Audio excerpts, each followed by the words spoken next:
Okay. Good evening, everyone. I'll call this meeting to order. Before we get underway, I just indicate that the mayor is away and our current deputy mayor is away. I'm not deputy mayor again until next month, so I've been filling in for the last couple of days for some of the events that I've had to cover to help the city out. So the clerk has indicated that it probably would be best if we have a motion to appoint a temporary chair, I guess, for this evening, and I'll leave it at that. Councillor Armstrong and Councillor Sharp, I make that motion. Okay. All right. Any other discussion? All in favor? Thank you. Appreciate that. Okay, without further ado, we'll get right into the meeting, and we first of all will have to acknowledge the Indigenous statement and the national anthem, and I would ask everyone to stand, and then we'll carry on from there. We begin this meeting by acknowledging that Quinte West is on Indigenous land that has been inhabited by Indigenous peoples from the beginning. We thank all the generations of people who have taken care of this land for thousands of years. Long before today, there have been Indigenous peoples who have been the stewards of this place. In particular, we acknowledge the traditional territories of the Anishinaabe, Huron-Wendat, Haudenosaunee, and the Mohawks of the Bay of Quinte First Nation. This territory is covered by numerous treaties.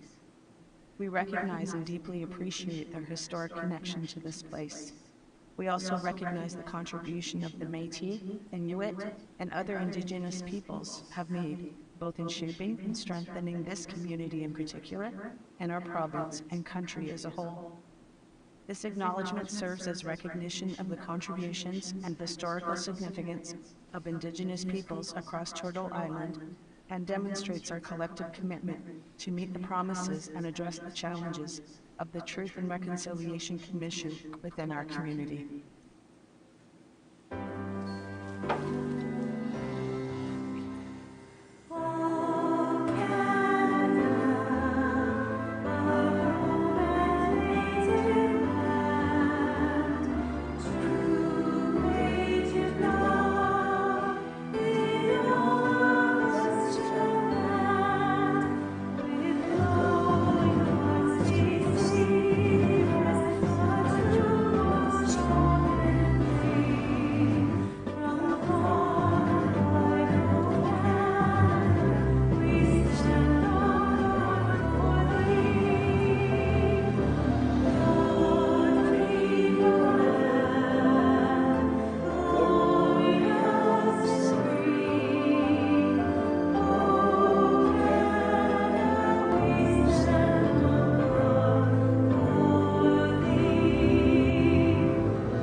Please be seated.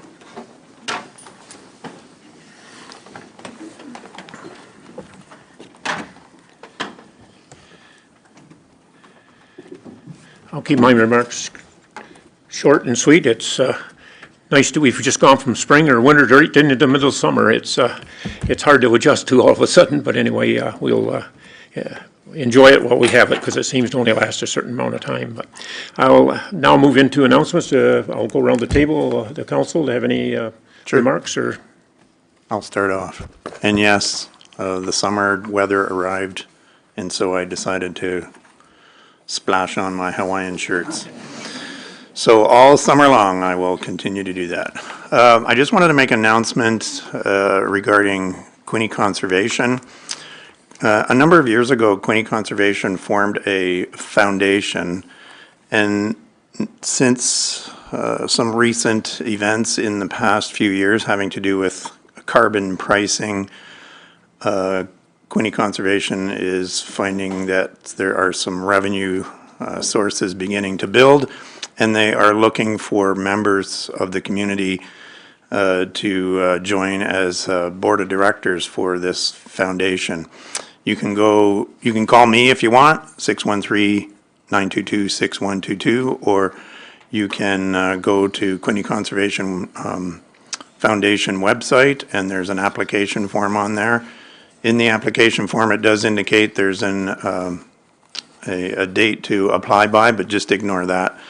And send in your answers and your resume, and if you are at all interested in water and trees and plant life and wildlife, give it a go. It's been an amazing adventure for me over the past 8 years with Quinte Conservation. All right, thanks so much. Thank you. Councillor Armstrong? Just a reminder to fill out the Parks and Recreation survey that's going on. Also, last weekend was the Lower Trent Valley Fish and Game Club Youth Day. I know Councillor Sharp was there. She can probably expand upon that. And reminder to buy your International Air Show tickets. Okay, thank you. Councillor O'Neill? Thank you. I'd like to congratulate our Finance Department on winning a provincial award for the presentation of our financial statements. Yes, I was going to do that too. It was very well done. Over the years, they're always well done, but this one here, I think, stood out. So congratulations. Councillor McHugh. Yeah, not take it this time. Sure. Okay. I'll go to Councillor Reid. Do you have anything to announce or bring forward? Oh, yes, thank you very much. There's I just want to comment on two very positive things that are happening in Frankfurt. We have, first of all, the Lions Market, which happens every Thursday at the Lions Hall from 9 until 1. Lots of vendors are there. And also, this was Monday, was the first pickleball event at Frankfurt Arena, and it was very successful the first morning, and I just wanted to let everybody know that pickleball is alive and well in Frankfurt as well as in Trenton. I know in Trenton it's been going for a little bit longer, but it was very well received, and make sure you come out Mondays or Wednesday mornings from 9 until 1. It's free. Bring your paddle, bring your ball, and join pickleball at the Frankfurt Arena. Thank you. Okay, thanks very much. Councillor Freeman, do you have anything to bring forward? Yes, I do. Thank you very much. I'm happy to say that on June 14th, the Quinte Museum of Natural History will be open for the start of the summer, and they are bringing the my dinosaurs back along with some of the whales. So it's going to be a really good summer, and it's going to be 3 days a week, or Wednesday to Sunday actually, from 10 to 5 as of June 14th, and you can buy your tickets at the museum.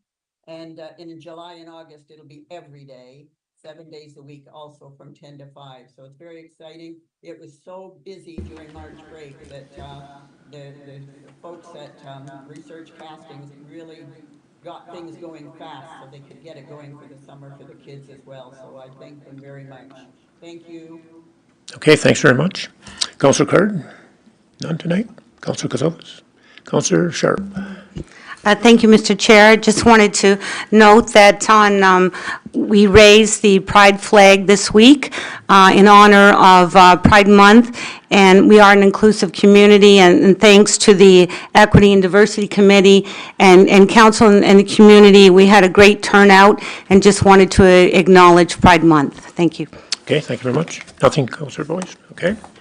All right, we'll get right into the agenda then. Do we have any disclosure of pecuniary interest, general nature thereof? Councillor Casillas. Thank you.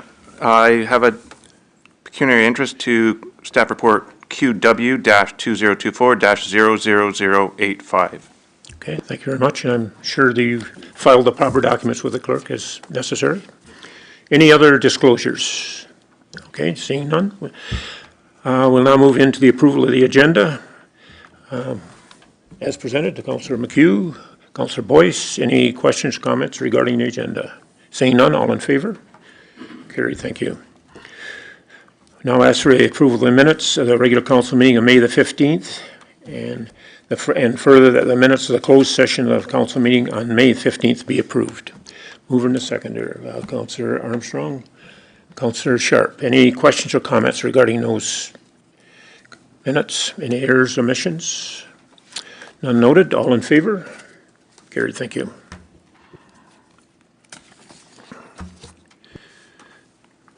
And then we go to item B. With a minute, we need the motion to approve the minutes of the Personnel Committee meeting held on May the 15th, 2024, and the minutes of the Special Council or Personnel meeting held on May the 15th be approved. Mover and seconder, Councillor Boyce moves it. Councillor McHugh seconds it. Any questions, comments, errors, or omissions? Seeing none, all in favour? Carried, thank you. We now move into delegations and petitions, and our first presentation is Sean Michael Stephen, Manager Partner, Watson and Associates, Economist Limited, will address Mayor Harrison and Council. Well, Mayor's not going to be here, unfortunately, and to present his development charges background study. So welcome, sir. Good afternoon. Okay, so let's see how we're working this here. Okay. All right, so the intent of the presentation is to give council an update on the status of the development charge background study that the city's been proceeding through. And so just a brief introduction reminder, development charges being a tool to recover capital costs associated with new development, and that is imposed under the Development Charges Act. The current bylaw that the city uses to impose development charges will not actually expire until January 1st of 2026, but the city has been undertaking this update process in response to some of the significant increases in estimated and actual capital costs, largely being seen through the recently completed water and wastewater master plan that we'll touch on in a little bit more detail in the presentation.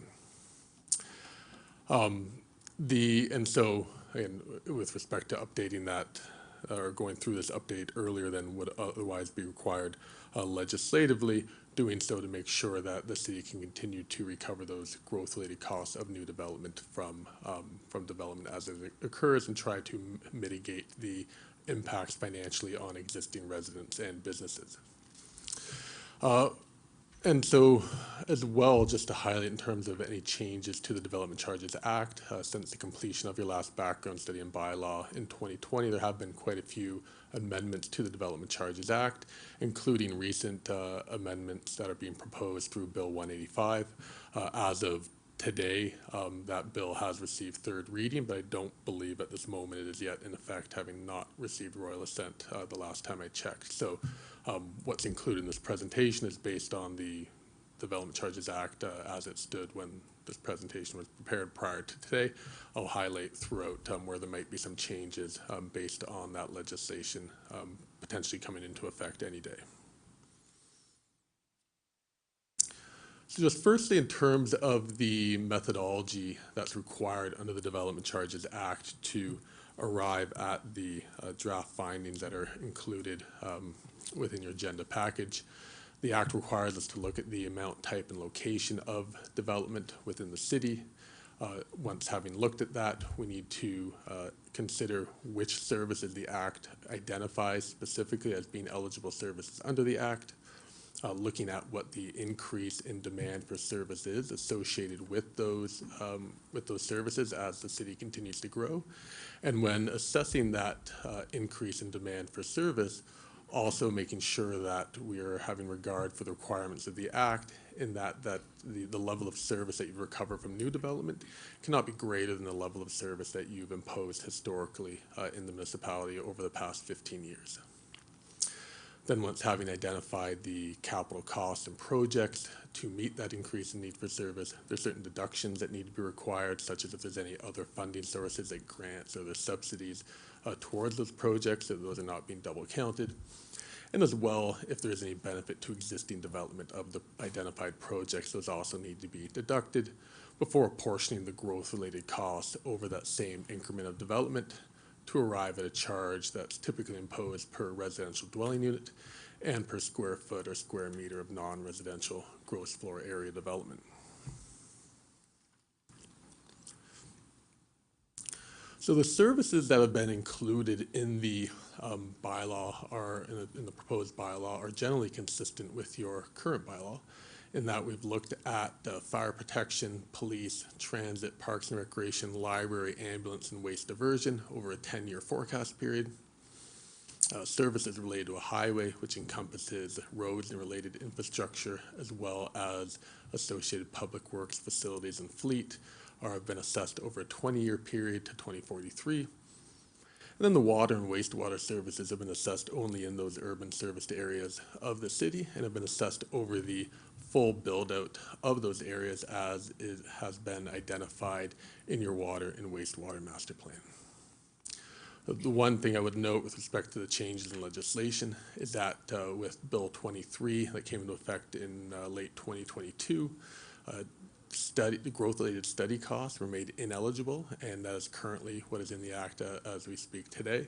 And so study costs are not included in these draft findings today, but Bill 185 does propose to reintroduce study costs as an eligible capital cost. And so if and when that does occur, those will be included in the proposed background study and bylaw. So to walk you through the draft findings, which are included in detail in the agenda package in terms of the detailed growth forecast, historical level of service calculations, and anticipated capital needs. Firstly, with respect to that growth forecast, it's been prepared by looking at the city's growth projections to 2046, as well as an examination of recent development trends and applications that are in the development approvals process within the city to establish that growth over the 10 and 20-year periods. And then for the full build-out of the urban area, that growth potential has been identified in the water and wastewater master plan. And so what we would see over that 10-year period is growth of about 8% on the residential side, a little under 3,900 population growth, and just over 1,000 additional employees over that 10-year period. Over the 20-year period, similar annual rates of growth, about 15% growth over that, cumulatively over that 20-year period, a little under 7,200 population growth, and about 1,750 employment growth, again, over that 20-year period. Over the full build-out of the urban area that's assessed in the water wastewater master plan, that's a much longer growth forecast period that would result in an additional 18,740 population growth from your current 2024 population.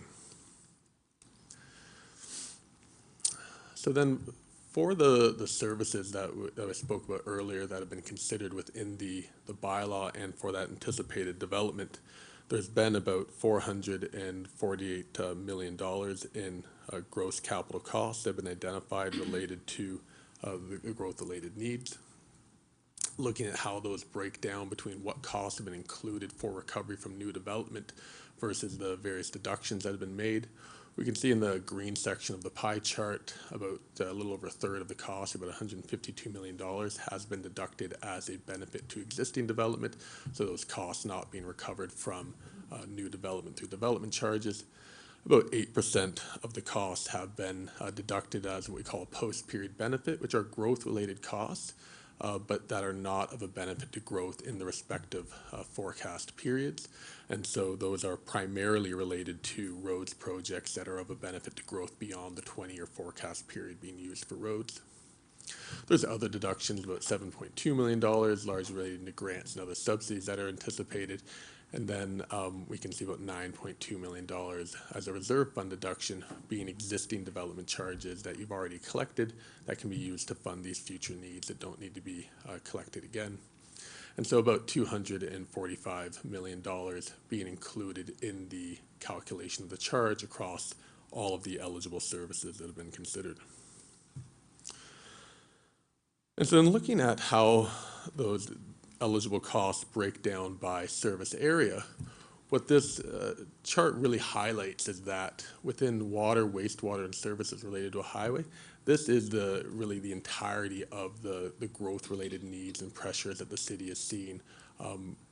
When we look at that represents about 99% of the overall cost, with those other services such as fire, police, transit, waste, parks and rec, only representing about 1% of the forecast capital needs over the respective forecast periods.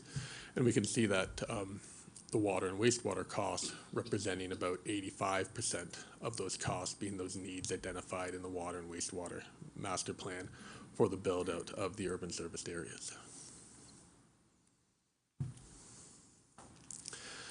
And so with respect to these changes in comparison to the costs that were included in your prior background study, just wanted to highlight this before looking at the actual impacts on the calculation of the charge. And so in aggregate, the costs that are included in the calculation have gone up by about $241 million versus the prior background study. And the reason for that is, principally the water and wastewater master plan, again, having been prepared and looking at not only those needs more comprehensively, but those needs over a longer time period as well. So identifying a greater intensity of capital improvements that are required to provide services over that longer term period. There's been some other notable updates to the capital costs for within the services related to a highway for some of the significant road widenings and bridge projects that are anticipated. And as well, we've also identified through consultation with city finance staff what the anticipated internal funding sources will be for these projects, noting that most of the water and wastewater and roads projects will be required to help facilitate development. And so those costs can be incurred prior to development charges being collected. And so there will be additional financing costs that the city is anticipated to incur. And those additional interest costs have been included in the calculation as well as is allowed under the Act. So then to look at based on those inputs, the calculated schedule of charges. So the structure of the charge remains unchanged from your current bylaw in that the charge is calculated by residential dwelling unit type. So for single and semi-detached dwellings, apartments of 2-bedroom and greater or 1-bedroom and bachelor, as well as then any other multiple units, and then per square meter of non-residential gross floor area. Charge is presented by service and then in aggregate within the rural areas or the areas not serviced by water and wastewater, and then in total in those areas serviced by both water and wastewater. And so we can see across all areas of the city, there would be a charge of $11,539 for a single and semi-attached residential dwelling unit. For those areas that are serviced by water and wastewater, there'd be an additional $25,400 for those services imposed, for a total urban area charge of around $37,000 per single and semi-attached dwelling unit. We can see that would decrease to as low as about $16,100 for a bachelor and 1-bedroom apartment in that urban serviced area. The non-residential charge in the urban area would be $190 per square meter, and outside of the urban serviced area, just under $58 per square meter. Do you want to take questions now, or do you want to finish your I just have a presentation? question on this, if I could. Yeah, sure. Or would you rather questions at the end? I'll leave it to how you would like to proceed. So what I'm seeing is development charges are supposed to pay for infrastructure costs for new development. Right now, we're charging $15,000 for residential, and you want to go to $37,000, which is about 150% increase. So to me, that tells me that new development isn't paying for the new costs, and we're saddling current homeowners with those costs. And the current agreement doesn't expire to January 1st, 26. Are you recommending we implement the development charges earlier in your report? Yeah, so we'll certainly sort of address those comments. So yeah, to your first comment, yes, if you were to continue to only charge $15,000 per dwelling unit, and you were to proceed with implementing the growth-related needs and servicing requirements that are planned, then yes, you would be under recovering significantly what those costs are for new development. And so in terms of the implementation of this, we're, as I'll come to towards the end in terms of the next steps, we're proceeding through the process with the intention of having the bylaw coming forward to council for passage at the end of the summer. And then there would be, in terms of the exact implementation timing and transition of that could come into force as of that date, or there could be additional transition options considered through consultation with council and stakeholders. Okay, so development charges are payable when the building permit is issued, right?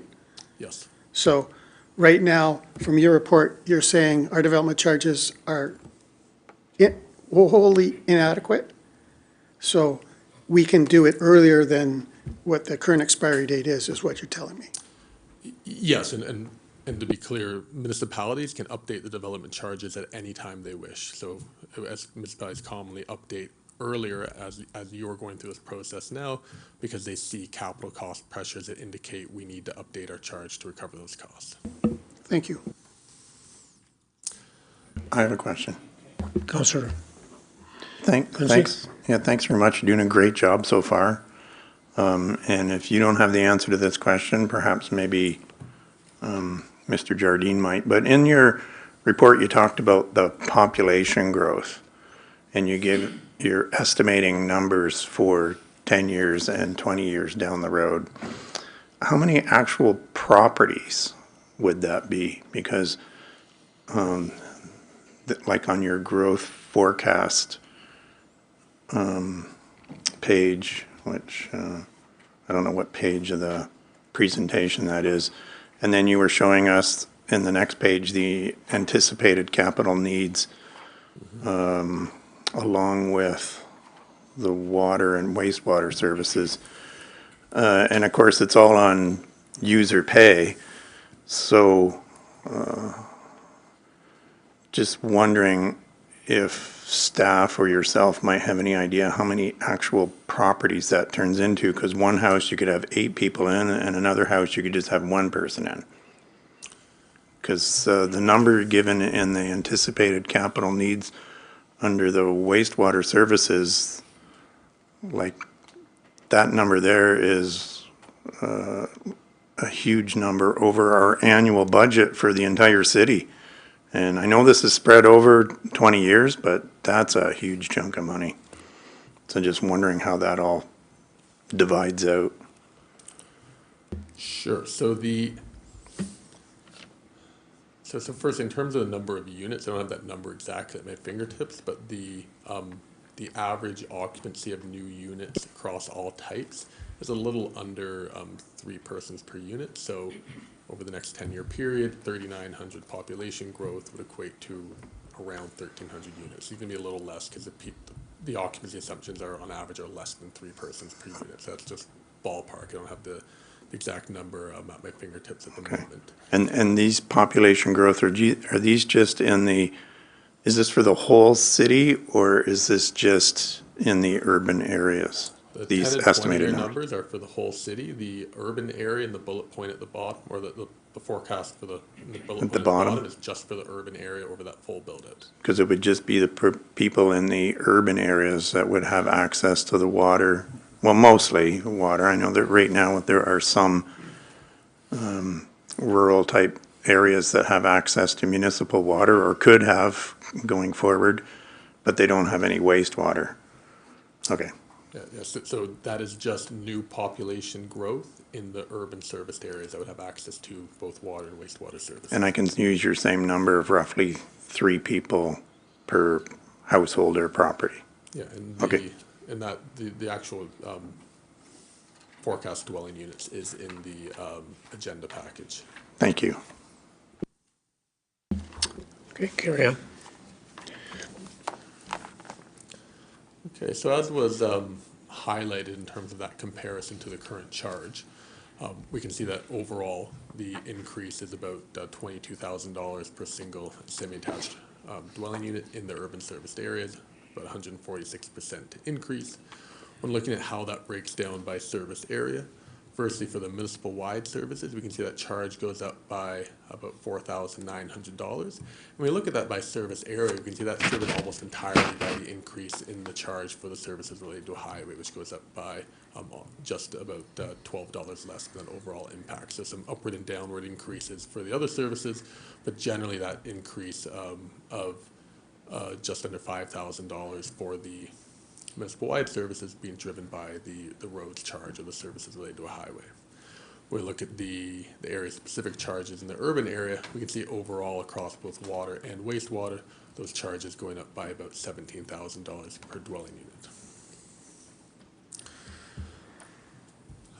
Then we look at non-residential. So firstly, the current charge in the urban areas is about $73 per square meter. You can see that charge going up by a similar amount, by about 160%, up to $190 per square meter of non-residential gross floor area, $132 in the areas not serviced by water and wastewater.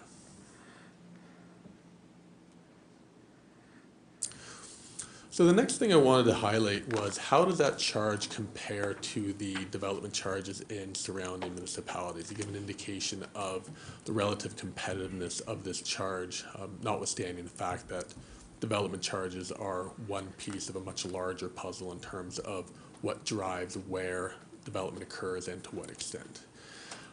Currently, as indicated by the gray arrow, your charges would be towards the bottom end of this comparison. And you can see with the fully calculated charges that you'd move up towards the upper end of that comparison, consistent with the charges being imposed in Cobourg, Trent Hills, Port Hope, and a little bit higher than Kingston.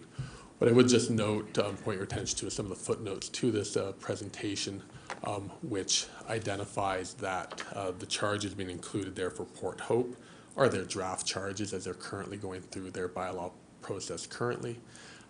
As well, I've noted with the asterisks that the City of Kingston, as well as Hamilton Township and Brighton, are also currently going through bylaw update processes that will result in new bylaws this year.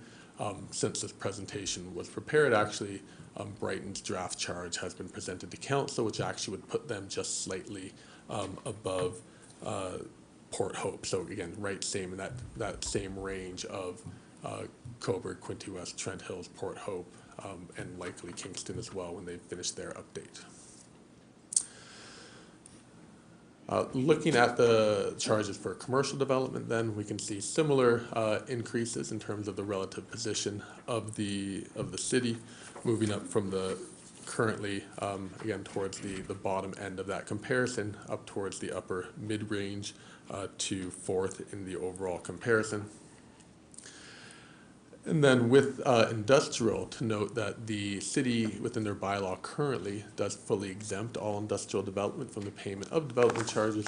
As I'll note when we talk about the bylaw implementation policies, it is being proposed that the industrial development charges would be imposed, and so that would put those up towards the upper end of the comparator range. So to go through the policies that govern the implementation of the charge, the charges are calculated and collected at building permit issuance in most cases. The exceptions to that are for developments proceeding through site plan and zoning bylaw amendments. Their charges are calculated when those applications are made and held frozen at that rate. And they have up to 2 years from the approval of the application to have a building permit pulled to pay that rate that was calculated earlier. Bill 185 does propose to reduce that time period to 18 months. For rental housing and institutional developments, as defined in the Act, they're required to pay the charges in 6 installments, commencing the date of occupancy, so they have mandatory deferred payments, and the Act allows for interest to be imposed on both of those cases in terms of the installment payments in the earlier calculation, which is the average prime rate plus 1% being the maximum rate prescribed in the Act. In terms of exemptions to the payment of development charges, the Act has exemptions that are included within there that you must follow statutorily, but then municipalities are allowed to have rules in their bylaws to define other cases in which development charges would not be imposed.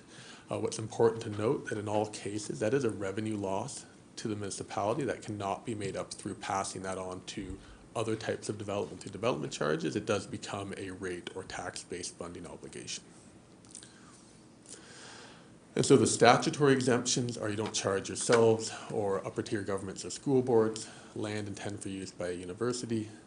If you were imposing industrial development charges, any existing industrial buildings can expand up to 50% without the payment of development charges. Through Bill 23, there were revised additional residential unit exemptions where you can add up to 2 additional residential units within or ancillary to a single detached, semi-detached, or row house, with only one of those being in an ancillary structure. And nonprofit housing is also exempt. Through Bill 23, there were additional exemptions being affordable units included in inclusionary zoning bylaws.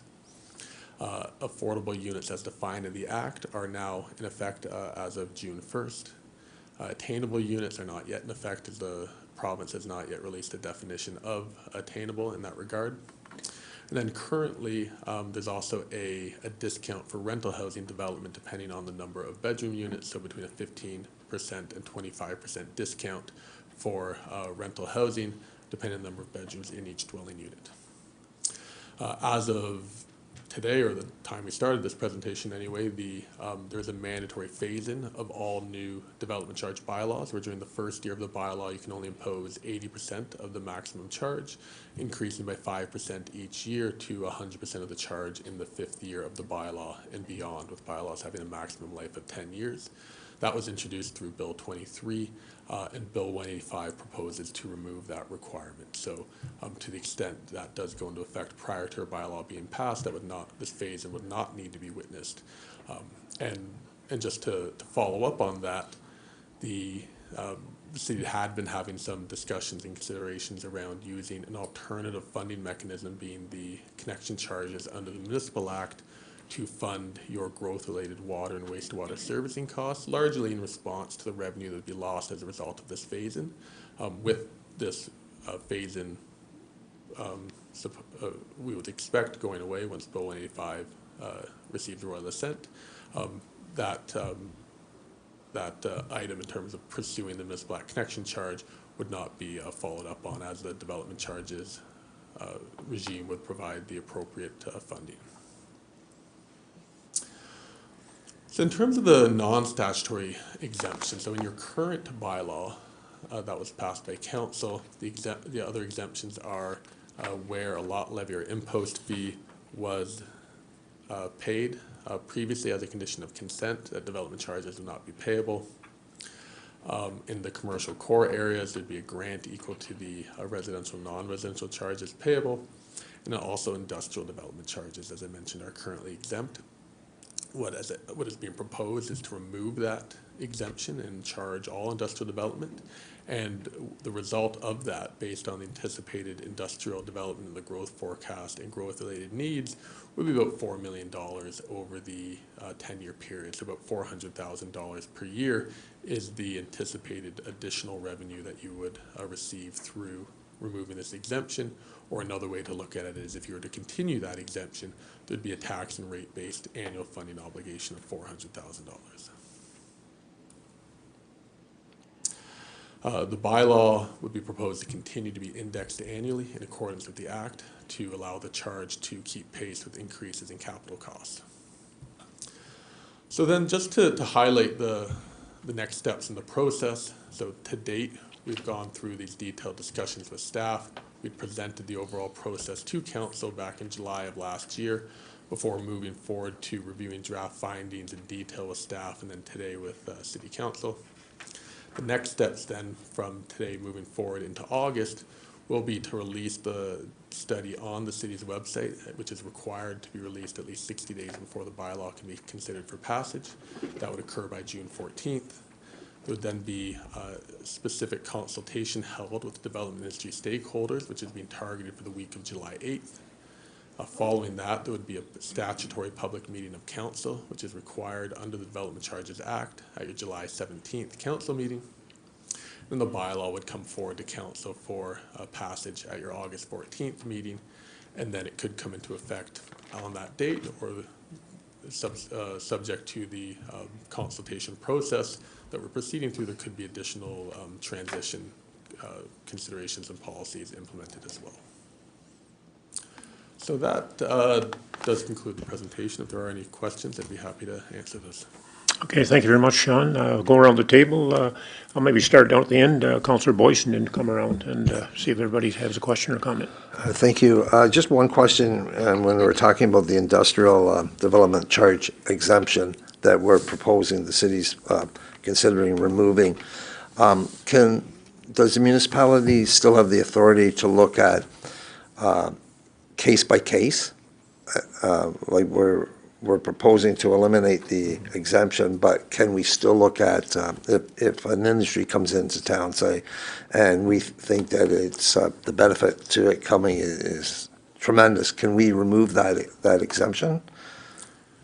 Yeah, thanks for the question. So, and it's a good one that comes up a lot. So our understanding and the legal opinions we've received is that municipalities do not have the ability to waive development charges on a case-by-case basis. However, there are other options to you, such as if that area was in a community improvement plan, you could offer grants to fund the development charges that would be payable. Under the Act, you always have the ability to enter into late payment agreements, so you could offer assistance in that regard to have development charges paid in installments or at a later period, as could be negotiated and agreed through that late payment agreement.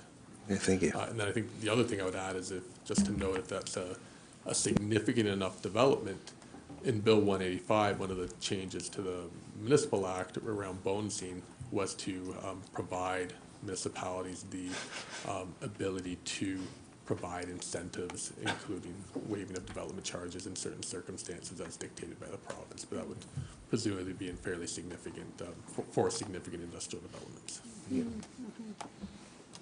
Okay, Councillor Sharp. Thank you, Mr. Chair. I'm glad to see that there will be a developer stakeholder meeting in July, and then the public meeting as part of the process. This is going to be a significant increase, obviously much needed, because ours are very low from the comparatives we're seeing. I have a question regarding the employees' data. And how do you collect all of that with the employees throughout Quinte West? So the data that we would utilize, typically the base data is coming from census data. Okay. Because of the issues with the 2021 census around employment, because it was undertaken during the pandemic, there's some issues in the reporting of employment within that data. And so we look at other available sources that the province has that track employment as well. Thank you. Thank you, Mr. Chair. Councillor Kosovas, Councillor Card. Thank you, Mr. Chair, and through you, thank you for the presentation. I have a couple of questions here, maybe a couple of kind of specific ones, and then maybe like a more macro one. So currently, we're undergoing a Parks and Rec master plan update, which I'm sure you're aware of.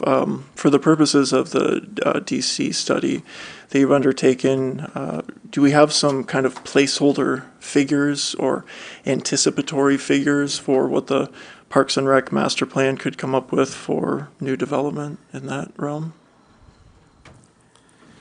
Yes, we do. So when we went through this process, we were having discussions with staff from each department in detail around what those anticipated capital needs are. And so the anticipated needs coming out of the master plan, as well as what had been identified previously, was discussed and included for recovery through this charge. Thank you. And supplemental, in the Appendix A, I believe, or Appendix 1, sorry, I'm just very curious about the figures for the affordable rent and ownership exemptions. I have to say, so these are provincial guidelines to receive the exemption, is that correct? Yeah, so these come from the bulletin that the province released that defines the affordability thresholds for each municipality and each type of rental and ownership dwelling unit. So it is a bit, for anyone that lives here, a little bit silly, the threshold, $340,000 for a new build home. They have market rates for rent. 5-year-old unit, 2-bedroom, $1,100, $1,176. I guess I appreciate the intention, and I certainly don't intend you to defend it. But could you speak to, these are just so far off that I don't believe that any development will reach these thresholds and will get the exemption. I guess that what is the point of having such an exemption if the idea was to incentivize the building of affordable rentals and affordable housing?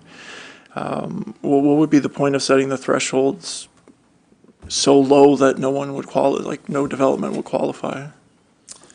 Yeah, and thanks for the question. And I would note that this is something that was raised through the the provincial consultation on Bill 134, which refined these metrics by both municipalities and the private development industry as well, especially on the ownership side, as you can see in those numbers where, to your point, if the average purchase price is over $500,000, the waiving of a $37,000 development charge is not an incentive to sell that home for $340,000, right? So in that particular example, I would suggest no, nobody would, that would not be an incentive for anyone to sell at that level. There would need to be other factors in play in terms of other assistance provided through community housing organizations, for example. On the rental side, I think the picture is a little bit different in that the average market rent is the lower of the income and average market rent threshold. So, again, assuming that average market rent that the province is reporting on is in fact accurate, then there is an incentive here for developers to build rental units as they could rent those at that average market rent or below and receive the development charge exemption. Fair enough, thank you. Councillor Freeman, do you have any questions or comments?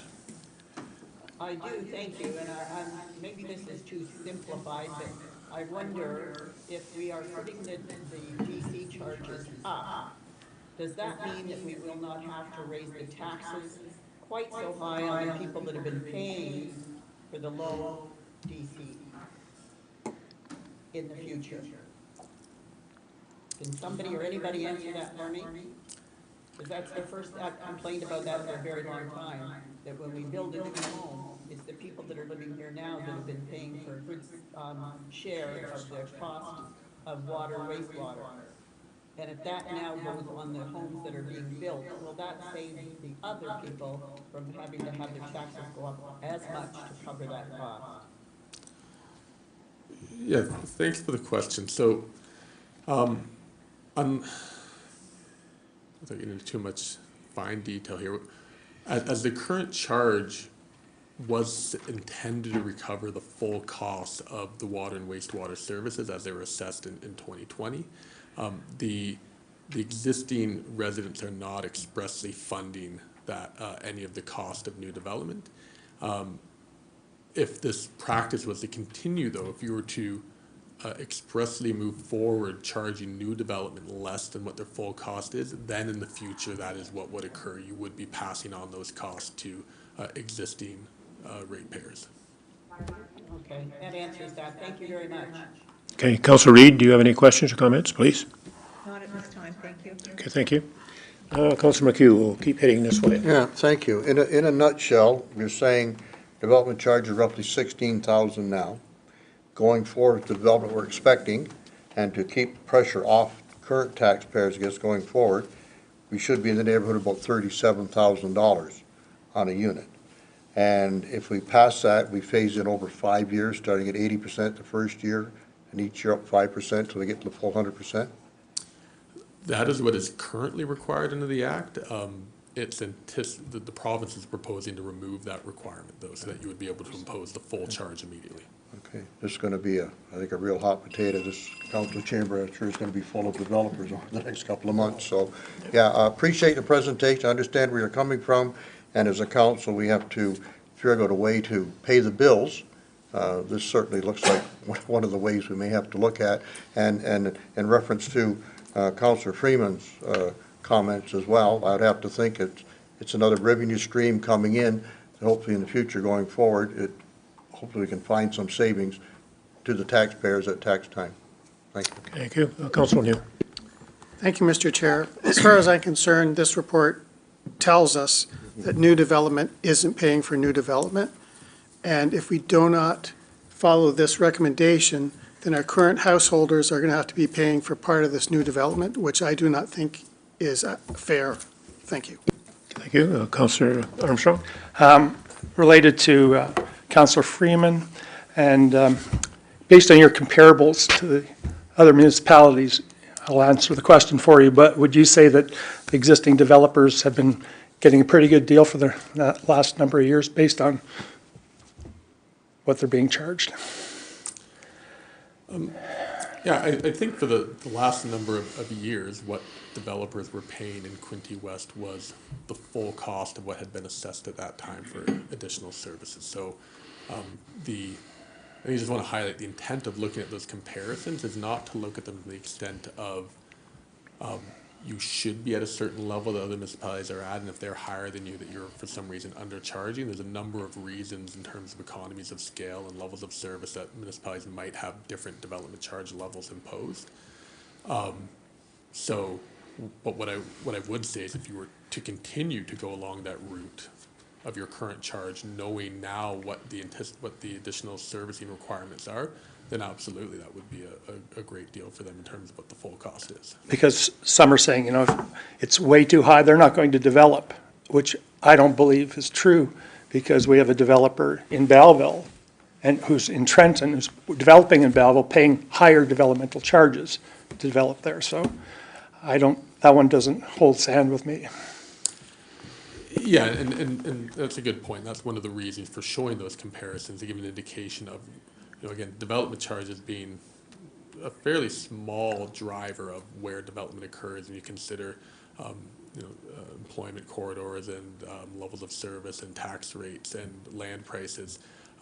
It's a factor, but there's other things that are a much greater factor. And so looking at where you compare at least puts what we're talking about, development charges, in that context of, in comparison to these other neighboring municipalities, these proposed charges are very consistent to that level that we're seeing elsewhere. Councillor Gussie? Yeah, thanks, Chair Ellier. This is really difficult and extremely intense with all the money and charts and information. And I have to agree with Councillor Freeman's comments about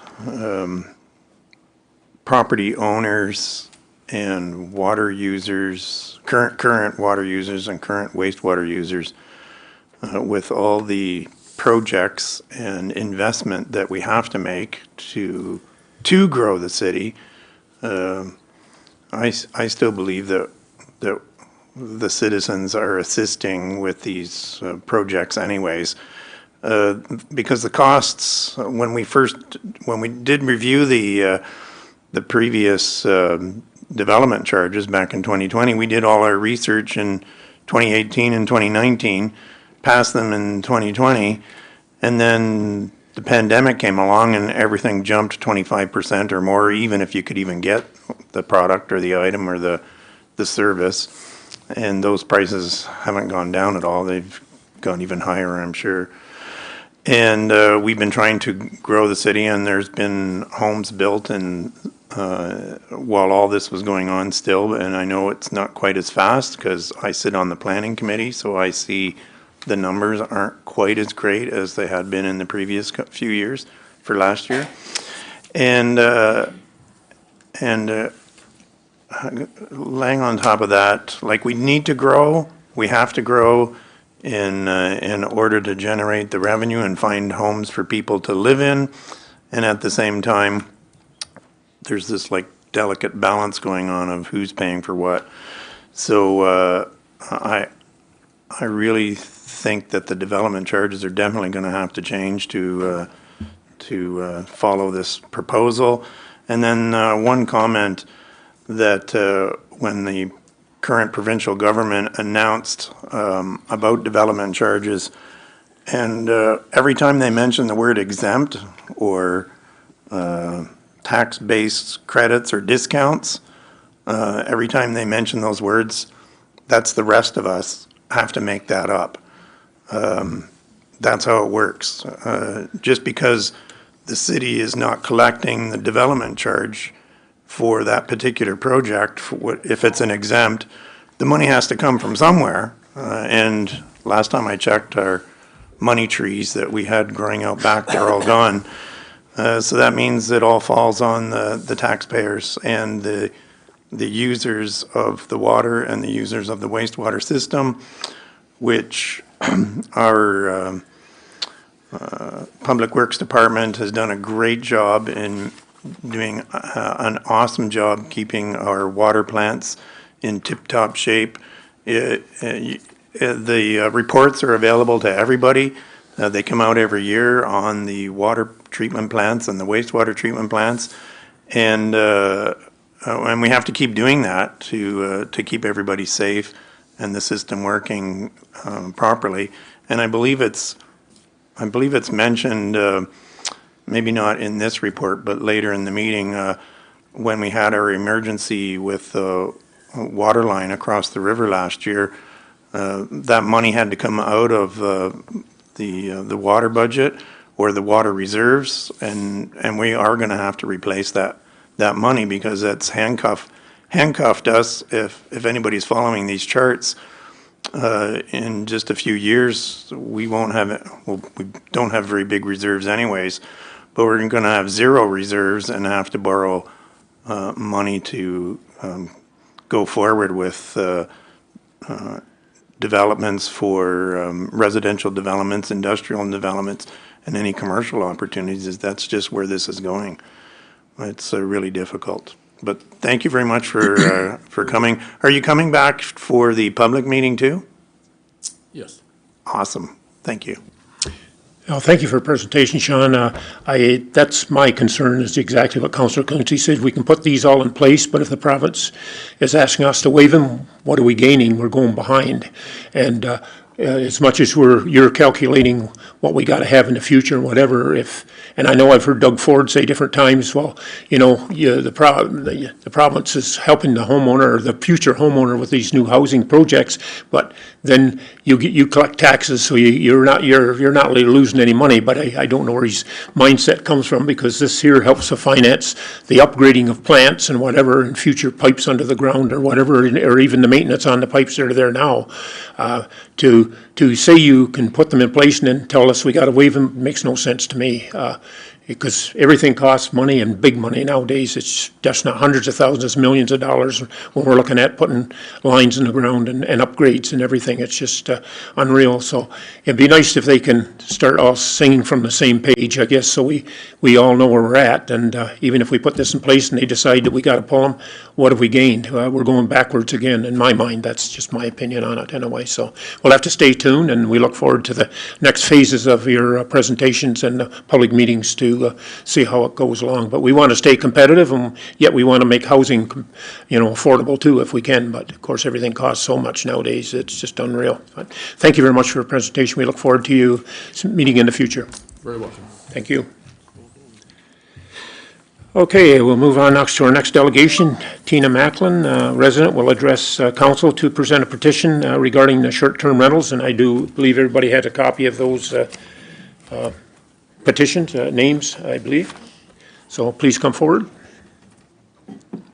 Good evening, councillors. I appreciate your time. My name is Tina Macklin, and I am here today on behalf of the residents of 12 O'Clock Point, Lodge Road community regarding the petition to stop short-term rentals. I would like to point out before continuing that all but 2 of the primary residences signed this petition. Many of them are here. Yay. As stated in the petition regarding short-term rentals, we would like to see some changes made. I know of at least 4 residents who have at different times contacted council and or the bylaw office about short-term rentals for years without any resolve. The short-term rentals in our community have changed our community to the detriment of the residents who live here, and it is not fair to them. We would like to see our community restored to what it once was. The residents in this community often do not feel safe. During the busy season and holidays, these rentals are bringing upwards of 150 strangers into our community every week, all concentrated in the small area closest to the Bay of Quinte. That's 40 to 75 cars and occasional tour buses parking up and down our roads, and often speeding without any respect for the people who call this home.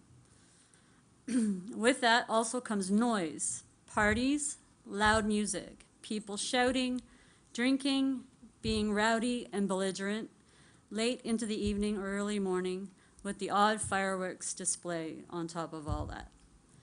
We are a rural residential zone, and Quinte West bylaws are not being adhered to. We, the community, would like to see short-term rentals restricted from operating in our community, but if allowed to remain, have a limit as to how many can operate in such a small area. Have future short-term rentals only be allowed to a primary residence.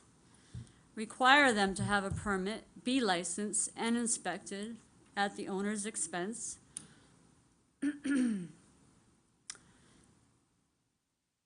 Before being allowed to operate.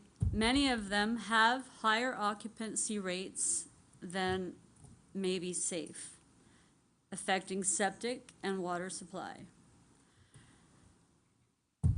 Require them as a business to provide privacy for the full-time residences in the way of hedges, trees, shrubs, a fence.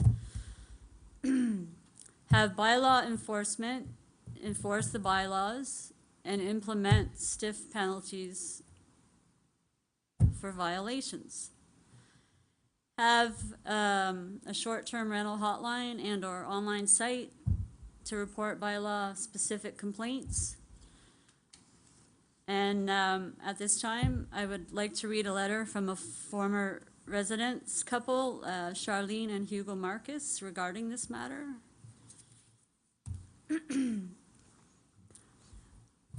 We formerly lived at the end of 12 O'Clock Point Road.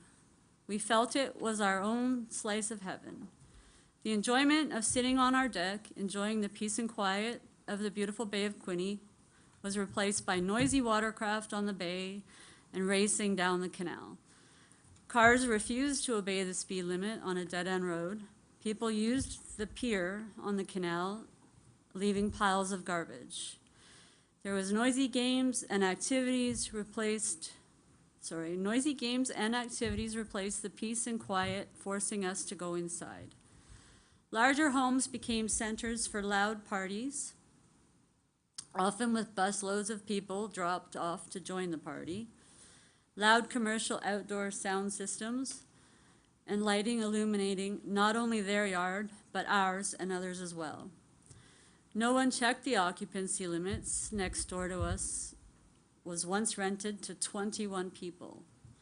It's advertised on Airbnb as occupancy of 6, I believe. We used to watch the sunset and sunrises out on our dock. That became impossible because of renters not content with simply watching the sunrise or enjoying the peace of the bay and wildlife. For some reason, Airbnb renters can't speak in normal voices. They yell while playing games and don't consider the neighbors. They blast music into the wee hours with no regard to residents that live there full time. The long weekend in August of 2022 was the last straw for us. We had refrained from filing a complaint from the beginning of summer, but that weekend we were done.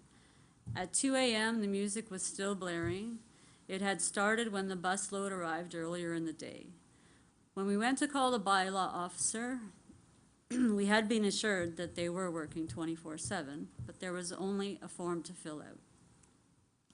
When we called Airbnb, it was the same thing. No problem pulling up their rules stating that parties were not allowed, but nowhere was information on who to call to deal with it.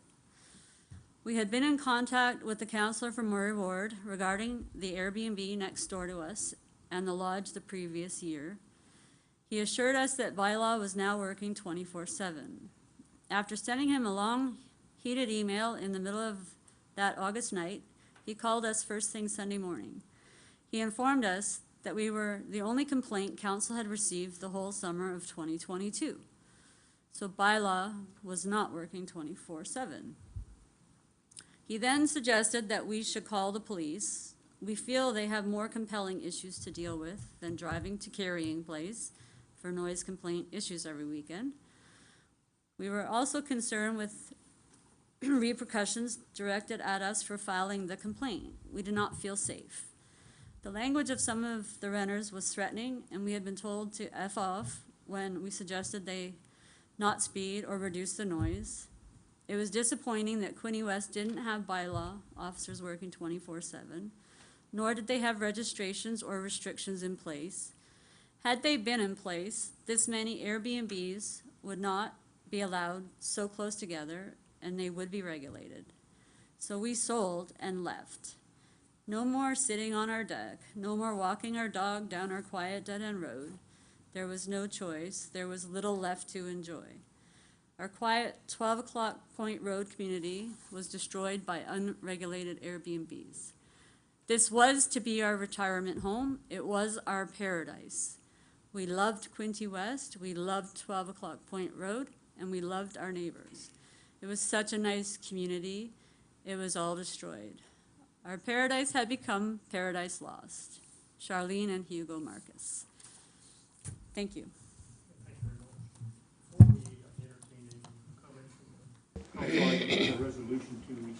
Petition, so we legally recognize that we have it on file. And so I would entertain a motion to receive Councillor Boyce, Councillor Card. All in favor? Carried, thank you. Now I'll have an entertaining comments. Councillor McHugh. Yes, I was down yesterday.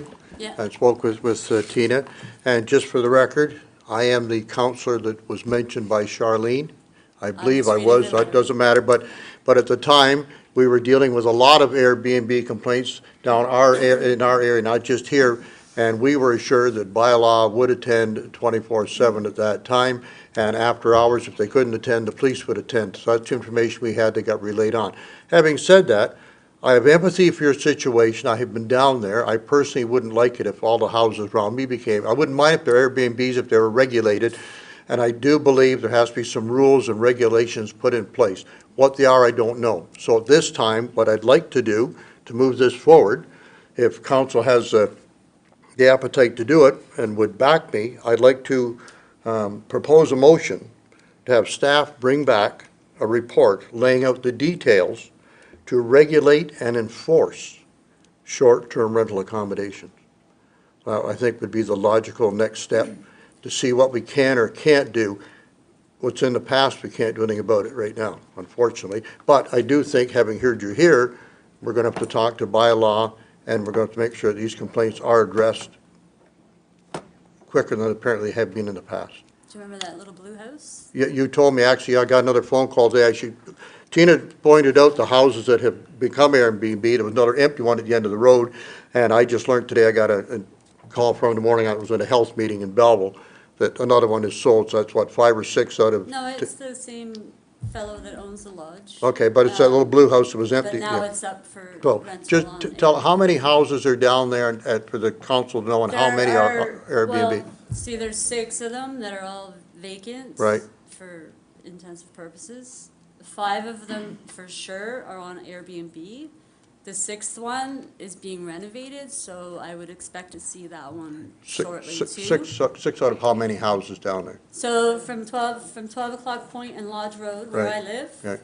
south, Yeah. there's 13 different residences, properties, and 6 of them. So 40% or better, Yeah, yes, okay. So I- one more sells and becomes an Airbnb, there's more Airbnbs than homes. Yeah. Yeah. Councillor Armstrong. Is there any provincial legislation in place that we'd have to look at also with some kind of motion like that? And I was wondering, I don't want to throw anybody. Director Jardine, would you have any, I I was know gonna- we've been talking about this over the last few years, but I'm not sure. Yeah, thank you, Mr. Chair. No provincial legislation in relation to the control of short-term accommodations. Obviously, legislation around the city's ability to charge mat tax from that form of accommodation business, but no regulatory or restrictions. That's up to the municipalities. Well, could Director Grimman expand upon what's going on with the Bay of Quinte Marketing Board? Through Mr. Chair to Councillor Armstrong's question, I will just remind Council at the last meeting of Council, there was a motion passed to direct staff to conduct through a third party some additional or some initial address identification to start the process on bringing back information to council with some data behind us to determine how to proceed with the potential for STA licensing and establishing bylaw for compliance. So that is information and direction that we did receive at the last meeting of council. Thank you very much. And, as the last meeting, as Director Grimman had said, we're looking at that, and I sit on the Bay Marketing Board, and it's a really big, I'm glad you're here to address these things, because it's a very big concern, these unregulated short-term accommodations, no licensing or anything. And I think it's been clear, and I'm glad, again, like I say, Tina, that you're here.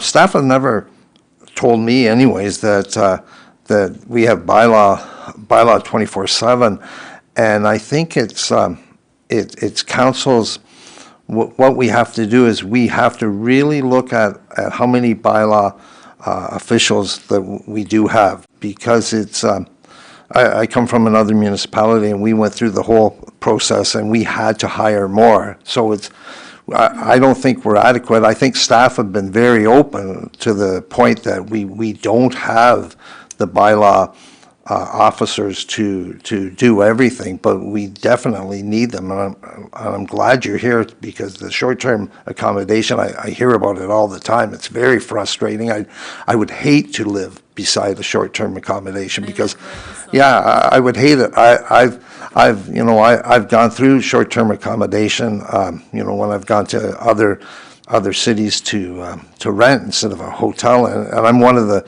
considerate ones that rent them, but I know firsthand there's a lot of inconsiderate renters that go out there. They don't live there, they don't have that investment in that area, and they don't care what happens, because they're gone.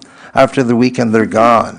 And so I think this brings to our attention the need for more bylaw officers, because, like I say, we've been told that there's, we can't address all the issues because of bylaw. The staff have never told me that we've got enough to go on to do 24/7, but that's just me. But like I say, I'm glad you're here today to address it. Actually, I'd like to add one more thing if I could, because what I have witnessed in my particular area, I can't speak for all. I'm sure my neighbors would agree, but they aren't spending their money in Quinte West. So when they leave my road, they hang a left. They go into the county and they carry on. But they come, all their food is in thermoses, and so they aren't even spending money in Quinte West. So they're just, right? And our proximity where I live to the county is our detriment, because we're right there. And it's cheaper here than there. So, yeah. Councillor Card, you had a comment? Or Councillor Kotsovas?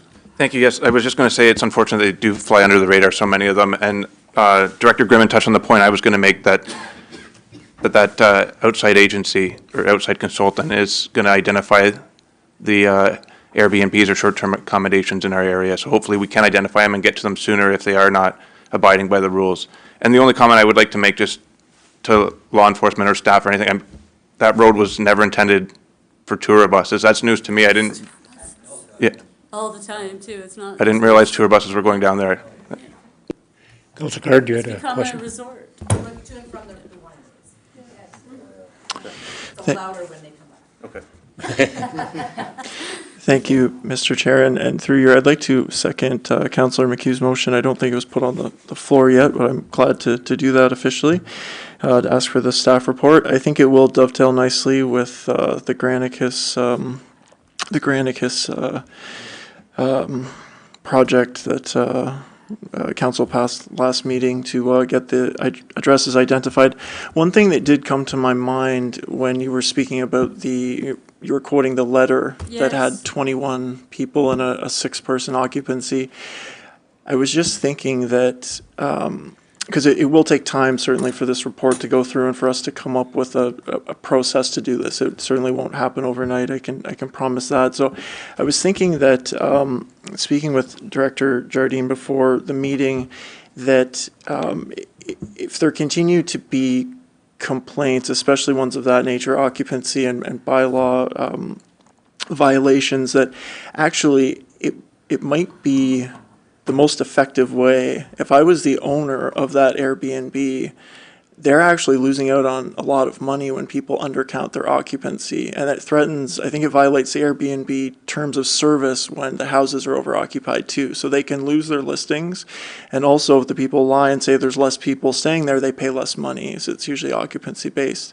So what I'm hoping is that with the complaints that staff might be able to actually contact owners, and that would be another important pressure point. Because realistically, even if there was 24/7 by law enforcement, some of these people, they sound really irresponsible. They're drinking. They're not going to respect anyone that comes out, right? Yeah, so they're not going. Whereas if owners are contacted and are told, by staff that, there's a string of complaints here, there's a pattern of behavior and disrespect to the community, violation of bylaws, violation of Airbnb terms of service, what have you, I think that could be a very effective way of them shutting it down and self-policing just in the meantime of while we get the program to deal with it in the long term. Thank you. Councillor Armstrong first. Okay. You saw that blue house? Yes. It went up today. You saw how small it was. It has 1 bathroom, and they're showing it for 8 people. One old fella lived in it all by himself. Councillor Armstrong. Would Constable Trudeau be able to tell us what types of infractions that would take place that you would respond to versus a bylaw officer? Underage drinking, for sure. You've been to Animal House before. Through the chair to Councillor Armstrong, there certainly are provincial legislation acts that like if there's liquor license offenses, we could look at. There are some mischief offenses as well in the criminal code if there's, for the lack of enjoying your property and the lack of being able to use your property. There are things that we can do and look into that, but we'd have to take that as a case-by-case basis and, be called there to investigate those types of offenses. If there's underage drinking, that's a possible offense as well. Depends on who's there and what type of supervision's there, if there's some hoops we have to jump through, but there are certainly options for you for that, so. Okay. So there's no problem for us to call the police if we have an issue regarding noise, maybe overcrowding, speeding. Okay, so the overcrowding, we wouldn't really be able to manage that, but we'd be able Well, to. if they're all parking on the street, are we able to call you? Is that something, or does it matter? You mean, sorry, the overcrowding and the residents, or? A lot of those places don't have parking for all of those people, so they end up on the streets, the overflow, parking. Yeah, so if there's vehicles on the road that's restricting traffic, and we deem that it's a hazard, then we would be able to have the option to tow those vehicles. But we'd have. Familiar with 12 o'clock point? I've never been to 12 o'clock. Oh no. It's Yeah. a small road. Yeah. That's why it's Yeah. Yeah. But certainly that would be something that we could look at to say if there was a hazard to the highway or the traffic there, we'd be able to have some vehicles removed from there. And I don't. You have no problem with us calling for noise bylaws? Yeah, again, it's something that we'd have to look into, and at certain, it's Councillor mainly. Armstrong. With the number of people, 21 people in the house, is it also possibly a public health matter? Well, I think the other thing I was going to add for my 2 cents, I know back when you and I were dealing with Bar Cove and Beach a couple of years ago, one particular residence in particular, and I know my wife went online and checked, it's a 3-bedroom house, and they were advertising they could hold 30 to 35 people. And to me, their septic system or anything isn't meant for that that heft of population. Certainly you can have family visitors, but usually you don't have that many. But I know that one summer you and I were called almost 24 hours a day, and I know our bylaw, we're out there on weekends even dealing with trespass and whatever, and harassment to the neighbors and whatever. But we certainly got to get something in place, because we're not the only ones. I know Prince Edward County's dealt with it, are dealing with it. Belleville and Brighton, you hear the various concerns that they're having with it too, and it just seems to be so unregulated.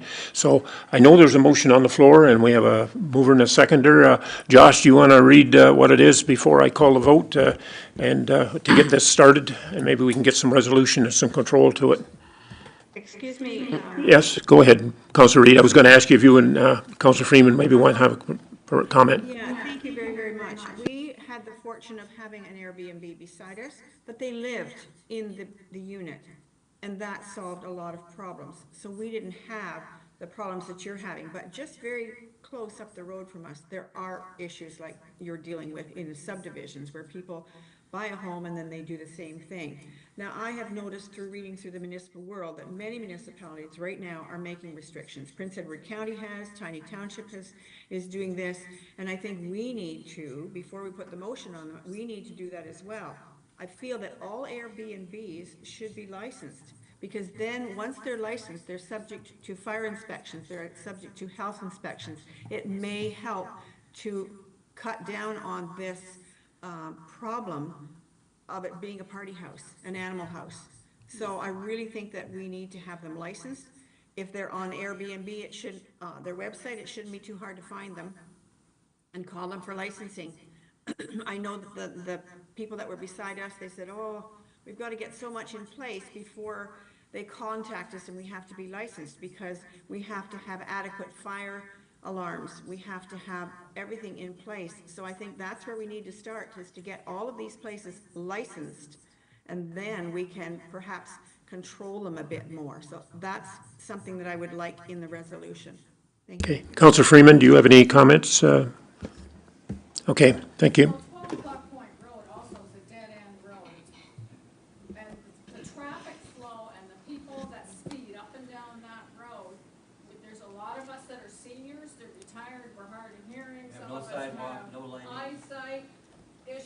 And when you holler at these cars to slow down, they're either gonna give you the finger, or they're telling you in no uncertain words what to do with yourself.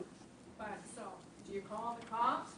Like, why would you, like, as a citizen, I think the police have better issues or better things to deal with what's happening in our society today than come to a dead-end street and tell people to slow down.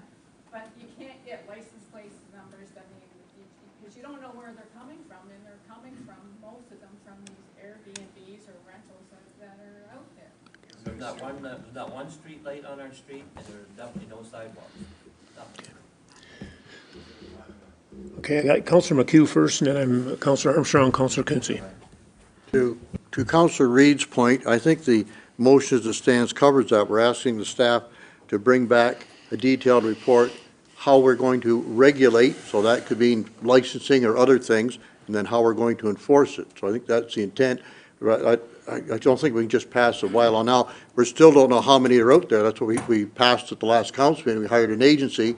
First we determine how many are there, and then have staff come back and say, these are recommendations, how we think we should be able to regulate them, whether it be licensing, fire inspections, et cetera, et cetera, et cetera, and then how we're going to enforce the regulations we put in place. So I think it's covered in the motion right now. I think, hopefully not to get the cart before the horse, but I think it's covered there.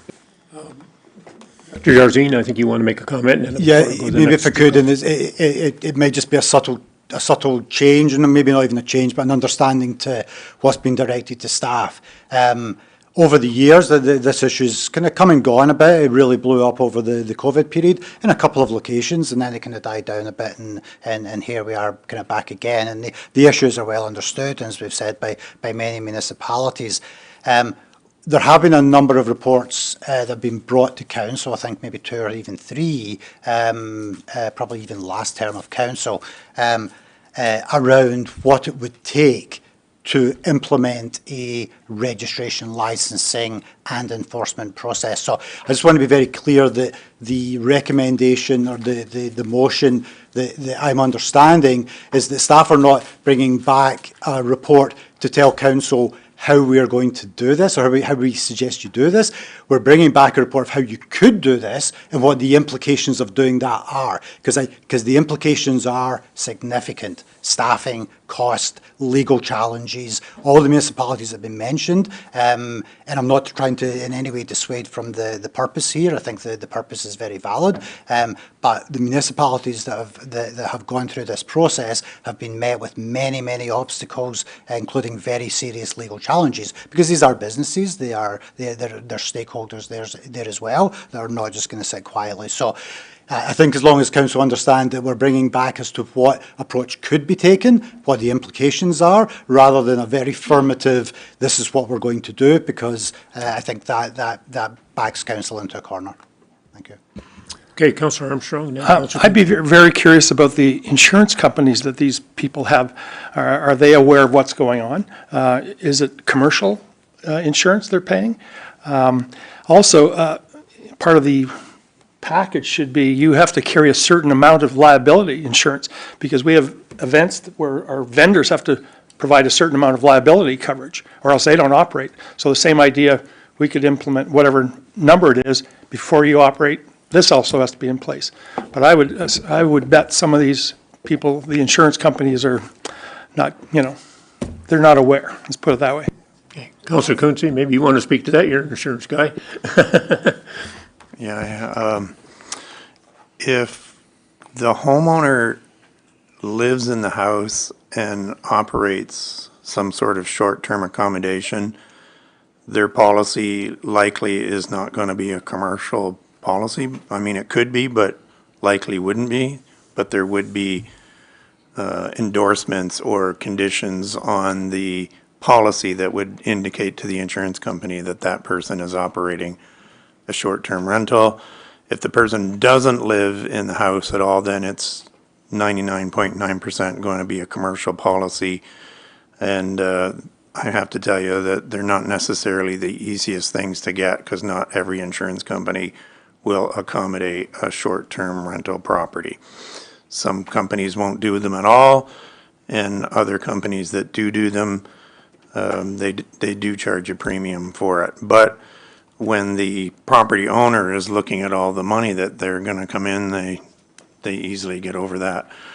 I did want to make a couple of comments specifically about calling the OPP or not calling the OPP.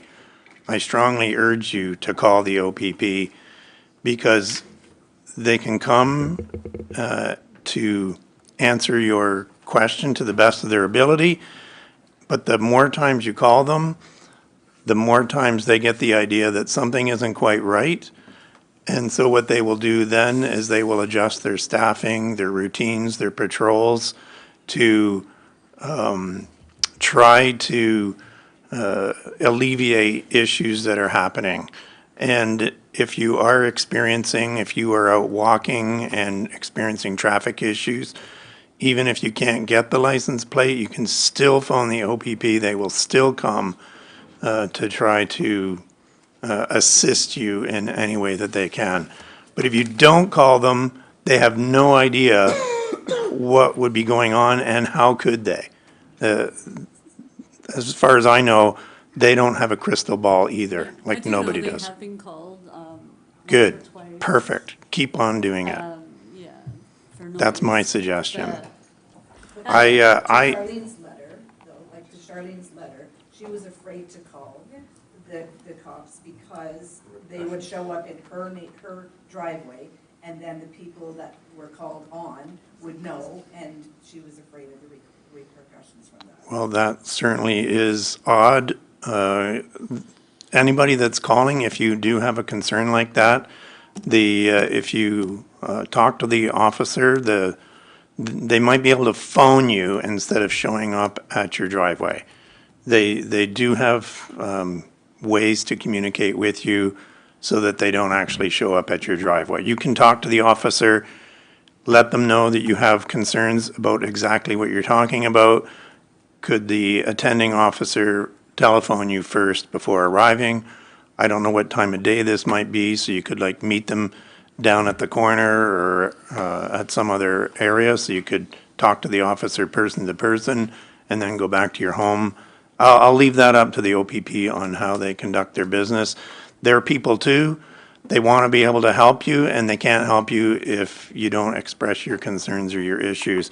I personally, what I do is I have them right on my contact list. They're on mine now. And I've never had an issue where I phone the 1-888 number and they tell me to go fly a kite. They are always very accommodating. And then the last time I reached out, they sent me a text message and asked me how they did. So I said they did a great job. The other point I wanted to talk on was exactly what Director Jordan commented on, that yes, this issue has come before council. We looked, or were shown, I guess, in some cases, what it was going to take, and we all said, yeah, that's going to be too expensive, and we don't have the staff. And so Director Jordan is 100% correct. This will be an investment that the taxpayers would have to make if we choose to go ahead. So Director Jordan has the right point to have the staff show us what we could do if we were to go down this road. You're right, many communities have around us have gone down this route to set some sort of rules or regulations in place, and they're not having an easy time with it either. Even though they've hired the staff to deal with it, it's still an issue. That's not to say that we can't try it or can't go ahead with it. I'm not suggesting that whatsoever. I'm just suggesting, maybe Director Jordan could give us some idea, because a little bit of this research has been done, and we are also waiting on the report that Director Grimmon's team is working on with the service that we've hired to, pick them out of the crowd so we could have an idea of who these people are or where they are or how they market their properties, because it's not just Airbnb. They're like, I don't know, there's several of them that offer the service, and I'm gathering in my mind that the contractor we're hiring to do the survey is reaching out to these various sites to pull out the addresses that are located within Quinte West. And it is very, very unfortunate that these fellow citizens are being so rude when they come to our city and have such a beautiful property. And you're right, I haven't been on 12 O'Clock Point Road for many, many years, and you're right, it is a very narrow road. It's not meant for tour buses, that's for sure. I'm glad I'm not a tour bus driver, because if I was to drive down there, I'd be thinking to myself, how am I going to get out of here now? But that is unfortunate. And speeding is an issue all across the province of Ontario. You just have to look at the OPP's reports that are readily available each week to see, the stunt driving issues, the speeding issues that are everywhere in every city in the province of Ontario. It just makes me shake my head. Anyhow, I think I'm finished. We're going to get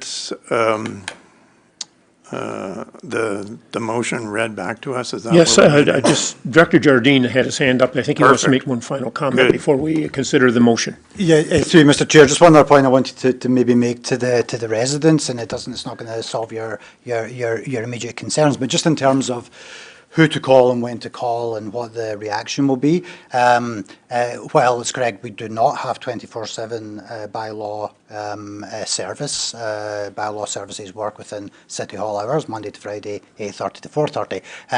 That being said, there is nothing to prevent you from calling into the bylaw line at any time in the day leaving an explicit message on what the situation and the address is. And the reason I say that is that while we may not be able to attend at that time, and therefore we may not be able to lay a fine or a charge, what we will be able to do is contact the property owner. We have had some success before at a different location where we have contacted the owner of the short-term accommodation.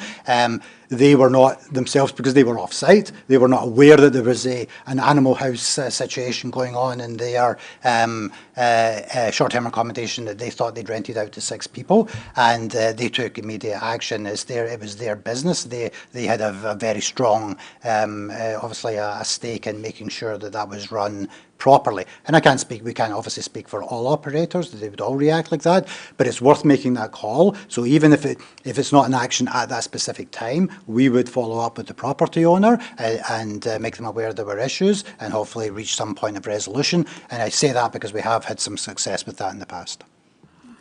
Okay, thank you.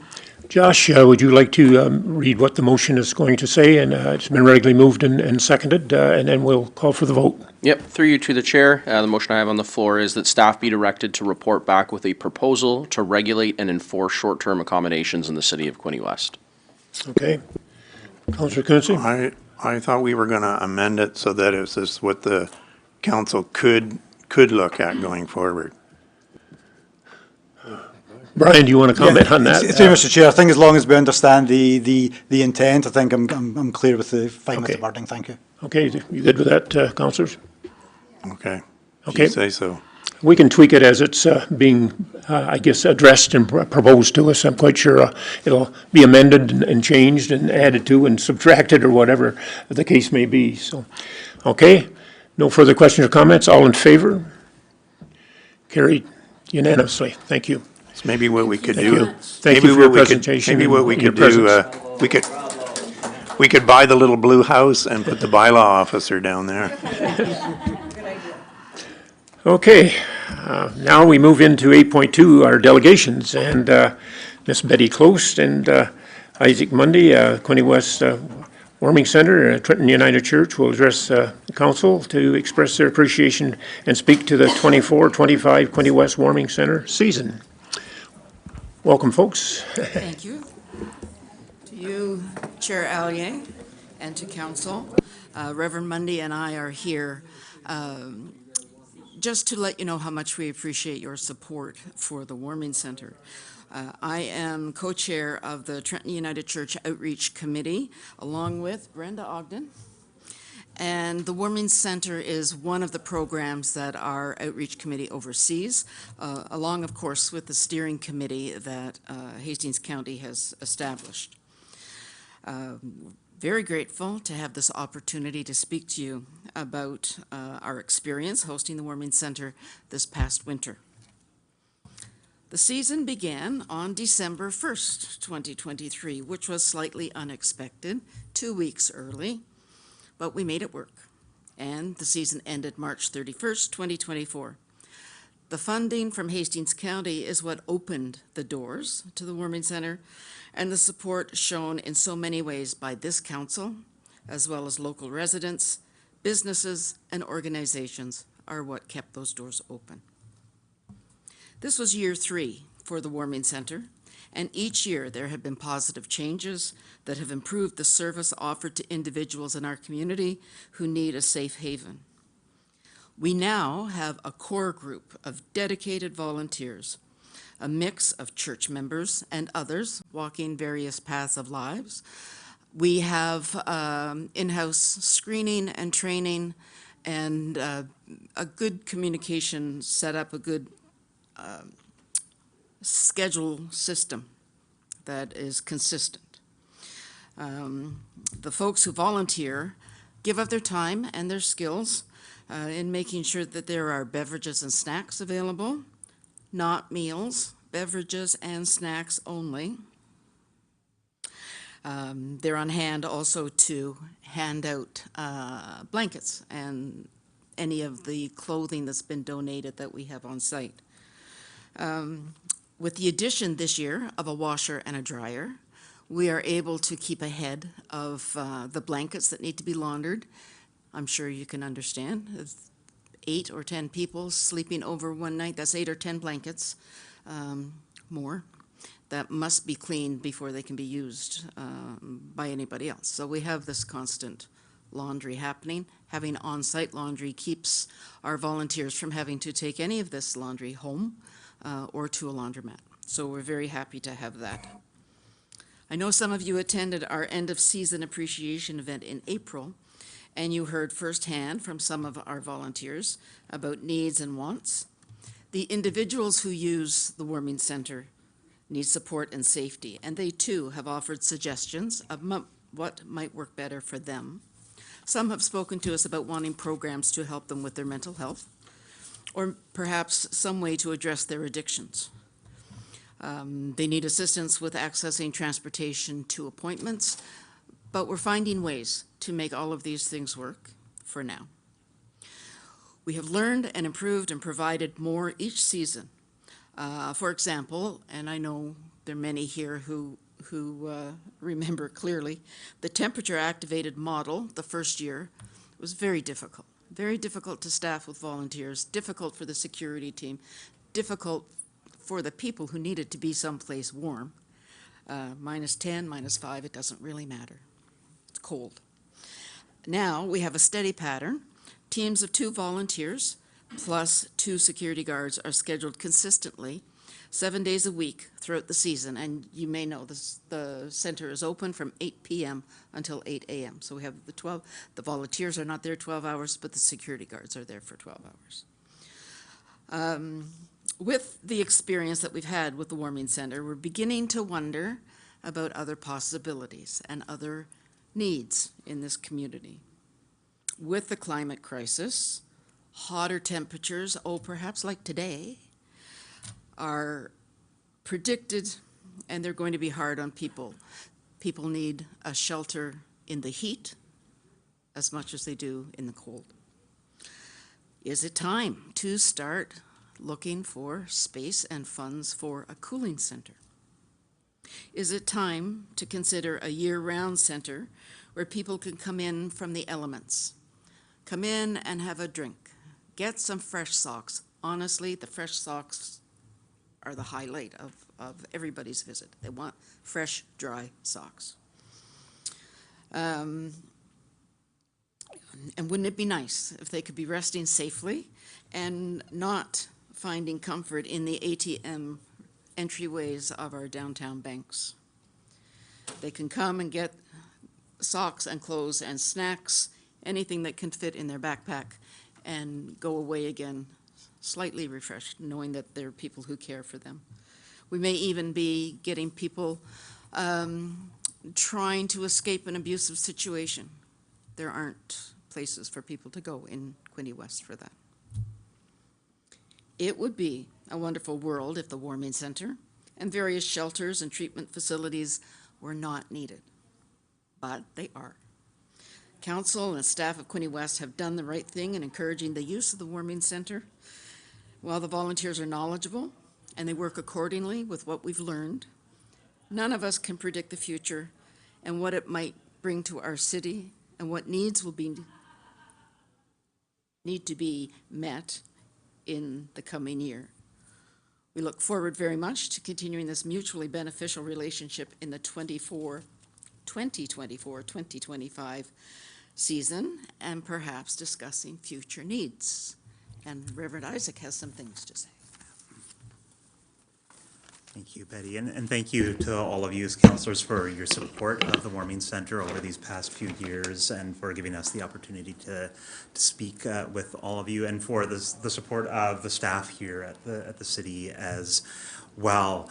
This past season, we actually had more of an opportunity to do some more formal feedback, looking for feedback from the guests who came to the Warming Center over the course of the year. And as Betty mentioned, a number of people had different suggestions. We're working to address some of the issues around security at the Warming Center, so that we can prevent items being taken from different individuals, between different individuals, and working with Hastings County around possibilities there. One of the things that we found was very important this year, you'll remember that the first 2 years we began on December 15th. This past year, we had made the proposal to the City of Quinte West, which you folks wholeheartedly endorsed to start on December 1st. Initially, we had the feedback that that wasn't going to be able to take place, but then a few days before the opening of, or before December 1st, we learned that there had been a change at the level of the Community and Human Services Committee, and we're thankful for you folks who are members on that committee for voting in favor of that, because we want to be able to offer as much opportunity for people to be able to stay warm. We're hoping that this year for you as a council and that you folks as who are on that committee, if you could continue to support that opening time of December 1st, because it's very cold. We know that there were dates in November as well that with the wind chill were below -10, and so we had asked last time, and you folks had supported as well, supporting potentially opening if there were -10 days in November and April. We'd ask that again for your support in that way, and we're hoping too that we could have those dates set by potentially October 1st, because I think that what ended up happening for the city last year is that, and for us also as an organization, with that really quick turnaround of at first initially not being able to have the December 1st opening and then the really quick change, it meant that we all were scrambling to be able to open in time, and we were able to do that, and that went well. But I know that that means more work for city staff, for the people here, and it also had financial implications for the city. But what we're hoping to do, I know it feels strange talking about a warming center on a day like this where it's so hot outside, but the more that we can address this right now, and if this can be consistently be brought to the Community and Human Services Committee of Hastings County throughout the year, and as budget decisions are being made, in that way we can make sure that the money that's allocated from the province, which is millions of dollars to be able to address issues like this, that the small portion that comes to Quinte West for the warming center, that can be allocated well in advance, so that then there won't be those financial implications for the city, and that we can make sure to be drawing upon those resources that are available from the province. So again, thank you so much, and we'd just request that you offer that same support that you offered us last year in that way. Okay. Councillor Sharp and then Councillor McHugh. Thank you through you, Mr. Chair, and thank you both for all your volunteering and support and scheduling. I am a member of the Hastings Human Services Committee along with Councillor Armstrong, Councillor O'Neill.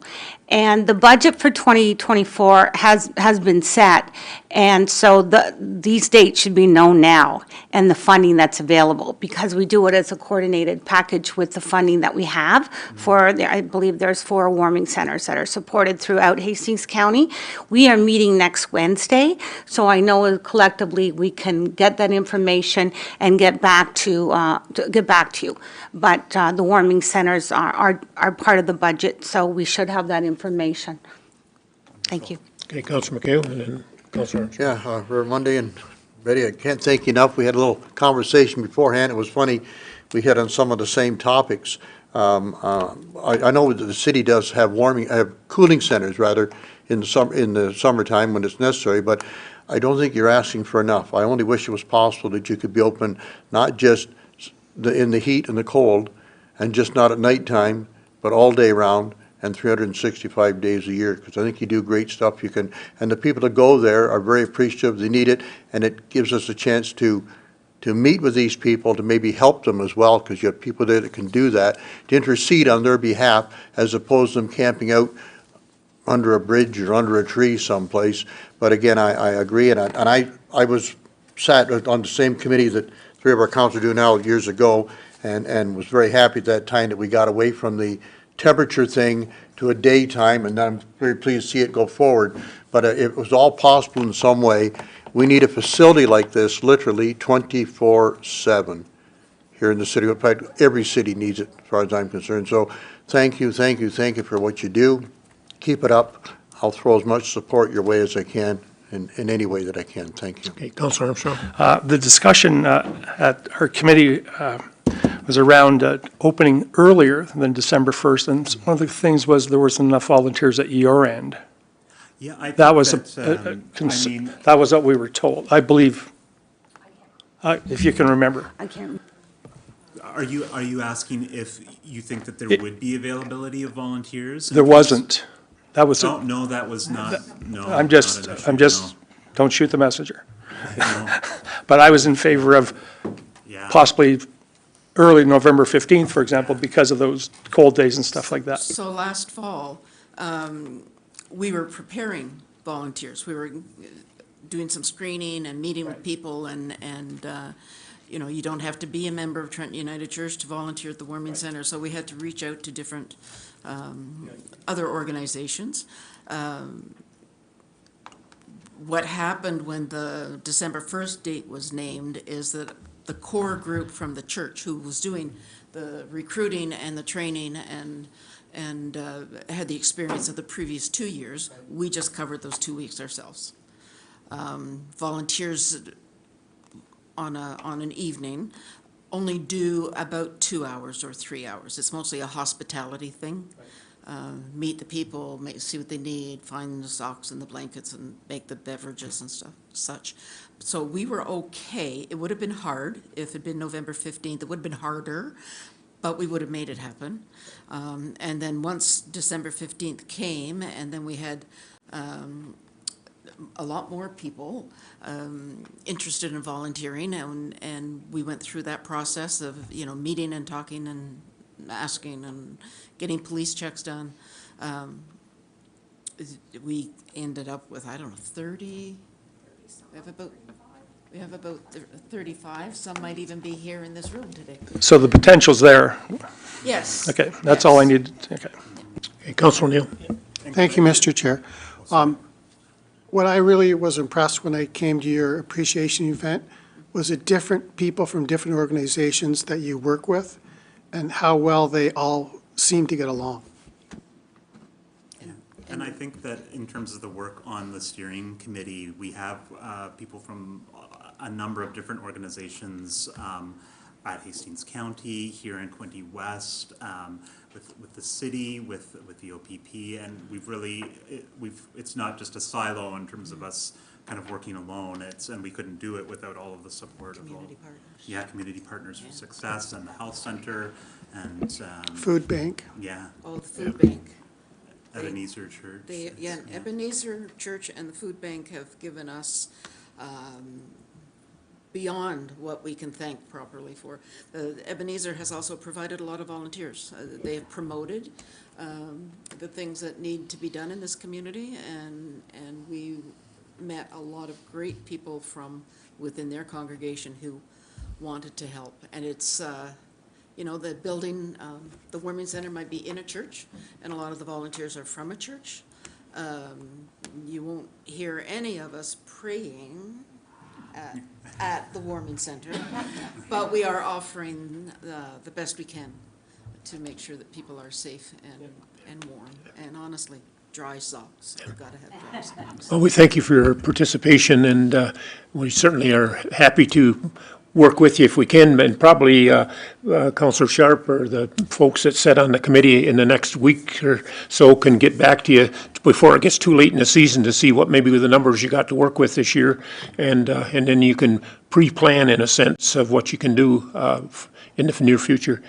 Did you have a question, Councilor Carter? Thank you, Mr. Chair. I was just going to thank you for all that you do. It's amazing without the volunteer base and everything. I don't see how it would be possible. So thank you for your tireless work on this. Yes, thank you again. Thanks for your presentation. Okay, we now move to item B, Lorraine O'Quinn. Item B of delegations. Hi, thank you, councilors. Okay, how does this work? I have a presentation. Okay. And it's the middle button to click? Okay. Thank you for having me here tonight. I'm actually Lorraine O'Quinn, and I'm a realtor, and I'm an advocate for diabetes, and pickleball player, and hi to my fellow pickleballers. So I'm here to ask to have August 12th to August 16th declared as Empower Health and Embrace Hope Diabetic Week. And some of the purpose for this is to bring awareness, connection, hope, and support and education. I was diagnosed last August with diabetes, and you don't know what you don't know until you're in that situation.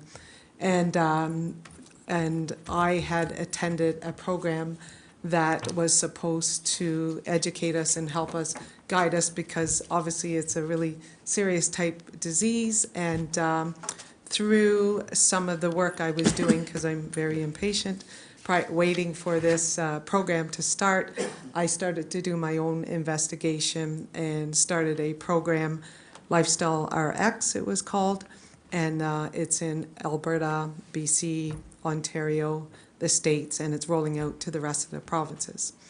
And through talking to my family doctor and the doctors on this program, I found a lot of hope and was told through changes that I could live healthier and possibly put this disease in remission.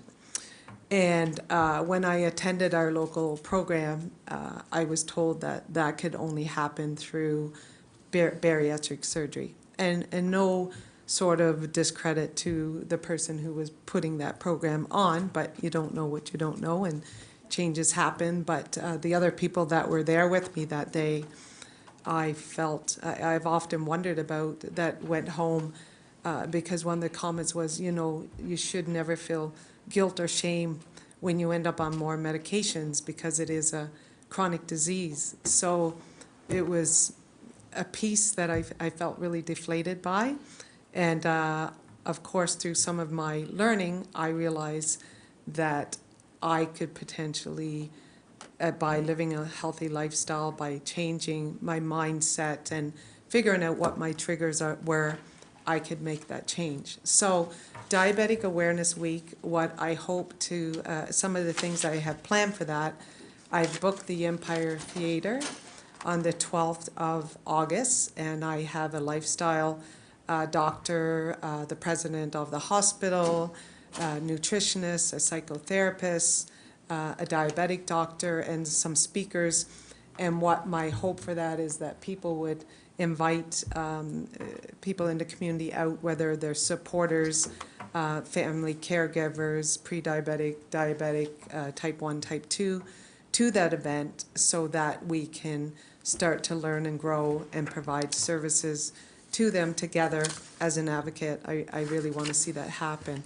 And the rest of that week, I had planned, so one day to have several walks where health care folks, dietitians and so forth come out to walk and talk and connect, and through some hacks and resources, really help people who are in that space to move forward in a healthy way. Pickleball was one of the other events because obviously with movement and getting out of the house and meeting other folks to be inspired by was really important. And something called a dance walk. I don't know if any of you were around. I did this 11 years ago, and I think I did it for Three Oaks at the time, where the city approved this. And this is the joy piece, because obviously when we're going, we want to have fun and we want to have joy and we want to have fun interventions, and to celebrate that there is hope is to have this same sort of event. We had shut the street down, went over to the amphitheater, and we had at that time Mix 97 that provided music, and we just danced and celebrated and connected, and it was really great for community spirit. So that's part of that. So, okay, let me move ahead here. I'm not sure how much you know about diabetes, but it's a pretty complicated type disease. 30% of Canadians are living with pre-diabetes or diabetes, and of that, 90 to 95% of those people are type 2 diabetic. With those sorts of disease and not managing them and not living the right type of lifestyle, we see things like limb amputation, stroke, heart disease, kidneys, eyes, and so on. And with all of those types of complications, obviously we see the hospital overloaded and I'm not 10 minutes, right? The clock didn't start? No, it didn't start. Okay, good. I get 10 more minutes. That's absolutely perfect because I like to talk. So it's overburdening our hospital. And then, as we all know, that's been a struggle for us. And some of the other things, the 5 to 10% reduction on life with diabetes. And you're 3 times more likely to be hospitalized with cardiovascular disease, 12% times more likely to end-stage renal disease, and 20 times more likely for amputation. A few other things to add to that. I don't want to be doom and gloom, but I want to drive it home that this is such an incredibly important thing to talk about and to learn about and support because of these different pieces. 33 to 50% of people living with diabetes have distressed or overwhelmed by their disease, and often they don't check their blood sugars, they're not attending doctor's appointments, and other chronic disease tend to follow with that, heart disease, liver disease, and so on. So diabetes in our community counts for 5% of deaths in 50 to 80-year-olds, and it's only surpassed by heart disease, which is 15%, and cancer by 11%. So the good news is that it can be prevented, and we are seeing a tsunami effect of diabetes. It's growing rapidly. So early detection comes into play when you have your regular checkups and so on. So that's the awareness piece with this week that I'm asking to declare really helps with that. And then in some cases, diabetes can be put into life remission with healthy lifestyle. And we really want to foster a sense of community by promoting support, understanding, solidarity. So, and it's really great if you bring this awareness because you empower people to become the CEO of their health. And sometimes you never know the people that they're connecting with who may inspire them to make that change. So when I was told that it was impossible to put this disease into remission without bariatric surgery, that came from a leader that's in that space. And, you know, I'm a strong-willed person and think, okay, where there's a will, there's a way. I can deal with this. And I'm happy to say, as of May, I am in remission. And it's all through healthy lifestyle change and through and no medication anymore with an A1C of 5.3. Yay! I don't know if any of you know what that is, but it's impressive to myself anyway. I'll pat my own back. So the impact of having this Empower Health and Embrace Hope Diabetic Week will have such a positive impact on our healthcare because through bringing more awareness, I think people are going to be more accountable for their health, and we're building a healthier community and such a strong sense of community. And I do think we could be people who are leading the way and showing other communities what it is we're doing and why our numbers are dropping. So it's also empowering individuals, which is so important, right? When they know that they can possibly put this in remission and or manage their disease and live a life that's filled with joy and connection. So, and the strain on our hospital, which I had already mentioned to you. So we want to empower health, embrace hope, reduce the effects of diabetes starts with community initiatives designed to educate and inspire and provide support. Diabetic Awareness Week will be a milestone event, in my opinion, improving the well-being of individuals and community as a whole. So I'm hoping with your support and community support that this could be really promoted to help bring people out during that week. And I've already, through some of the things I've been involved in, have had members reaching out. And when you hear what's going on and you're creating this community of knowing that we really care and we want to make a difference, I've seen some changes in some people that I've met. And for me I identify now as a healthy person that's athletic, and I give back to my community when it also fills my cup. And it really fills my cup to see the difference in this, and there's a lot of hope with it. And I want to be around for many, many years to come, and hope this is the first of many declaring this week as Empower Health, Embrace Hope Diabetic Awareness Week, and not wait for Diabetic Month, but make this our little community thing that gives us all such a sense of pride in seeing our family, friends, and our healthcare providers being healthy and active and putting chronic disease at bay. So I thank you for your time. Thank you very much for your presentation. Certainly diabetes anymore seems to affect somebody's family or a relative or a friend or whatever. It's certainly out there, like you say. I'm sure our city clerk here would probably work with you to bring in a future, I guess, council meeting, a declaration, or we recognize other. It's actually on the agenda, Mr. Chair. It's on here tonight? Yep. Okay. I want it to happen like now. Okay, well, I wasn't sure whether you were bringing something different forward, so. Yeah, sorry, I'm teasing you. I brought it forward, yeah. Okay. All right, I just wanted to make sure that it wasn't something different that you were talking about other than that, because I do know we declare for other organizations at various times, so. Yep. Okay, then, as long as this covers it all, that's the main thing. Thank you. Okay, thank you. Councillor Quinte. Just a comment. So at our house, we use keto items where we can find them. They're not easy to find. So there's like a keto sweetener that I look for.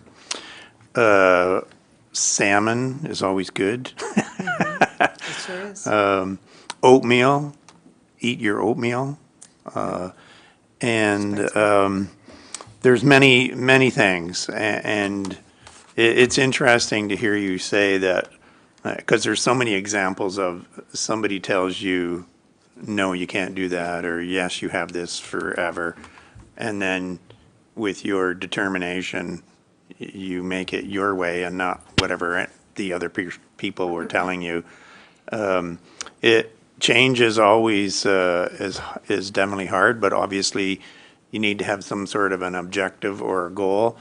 And once you get an objective or a goal, then the change becomes much easier, because you're heading for a target, and you've done that. And so that's an example to others. Now, it may not work for everybody, because everybody's physiology is completely different from the other person, but you still got to try. Thank you for coming. Thank you for having me. Okay, thank you very much. Thank you. Okay, now we move into public input. Anyone wish to come forward? And yes, ma'am, please come forward, state your name and address for the record, please. My name is Jennifer Boyle. I live at 35 Cruise Crescent. My issues started in April of 2022. My mom and I were actually driving home from my daughter's bridal shower, turned onto our street, and was faced with about 20 children playing in the middle of the road. We slowed our vehicle down, almost to a crawl, and at that point in time, I had a father step in front of my vehicle to prove a point that I could have hit a child. I yelled at him to get out of my way, because as far as I was concerned, going 10 on a street where the children had moved off, the point had been proven. He continued to yell at my car, threaten me, slammed his fists on the hood of my car, so I yelled at him to get out of my way or I was going to hit him. He very quickly moved and then smashed in the side of my mirror of my car. Thank goodness it was one of the ones that folded in, but he still made the attempt to damage my car once again. I had him chase me around the block, screaming and yelling at me. 2 other people followed him, and they approached me in my driveway and continued to yell at me. I called the OPP. The OPP at the time said they were not willing to come because it was in my best interest to not start a neighborhood feud. Okay, great. Then it continued because now my house was labeled. Since then, we've had children lying on the street, playing with chalk. It doesn't stop. I have contacted the city bylaw officer on probably 100 occasions. She's refused to do anything but send a vehicle around during the day. The kids, unfortunately, during that point in time, were at school. But it's evidence is plain in front of you. There's chalk markings in the middle of the road. We're not a busy street, but at posting season in the summer, the big trucks definitely block, and the kids just fly out of their driveway. On a number of occasions, she's asked me to go out onto my street and get addresses, which I am not safe doing. I have gotten them reported back to her as to basketball nets over the sidewalk and over the street, hockey nets that live on our street constantly, and the kids are in eating supper and they don't get removed. Nothing happens, nothing changes. I've sent pictures, even the one time that I went out to get the names or the numbers of the houses with basketball nets, I turned around and there was a little kid on a tricycle, probably no more than 4, driving down the street with an F-150 chasing her because he didn't want to go around her because he didn't know where she was going to revert to, and the dad was sitting up in the garage not paying attention. That has been going on every single summer since 2022. The catalyst this year was my kids came home on the May long weekend, turned onto our street, and were faced head on with fireworks coming at them because they decided to set fireworks off on our street. The parents sit at the edge of their driveways with a propane barbecue, and they will literally take over one entire side of our street having parties. And this just hasn't stopped. Bylaw officers will not help us. We call OPP, they will not come. I don't know what to do next before somebody else gets hurt, killed, or my house gets damaged. Well, that's certainly not good news to hear, ma'am. I'm sorry you have to put up with I pay it. too much money in taxes to be treated like this. Sergeant, do you have any comment in your end of it, sir? Chair, through you, I'd like to, obviously look into your complaints. I'm not sure why you got the answers you were given. It seems unlikely to me, but if that's what the answers you're given, but certainly it's something I can look into and to see, what we can do to try and alleviate your problem and look into it. So I actually have video of the fireworks going off from the May long weekend because you send them to the bylaw officer and she was turning around and saying we need exact numbers of houses, and I was like, I'm not safe. And she's like, and I even asked if there could be a proactive letter that went out that just like, these are the bylaws that we're noticing that are being not adhered to on your street. And I was specifically told by Jillian that this city is not a proactive city when it comes to our bylaws, that we are a reactive city, and that the city of Quinte West will not do anything till there is someone that's hurt.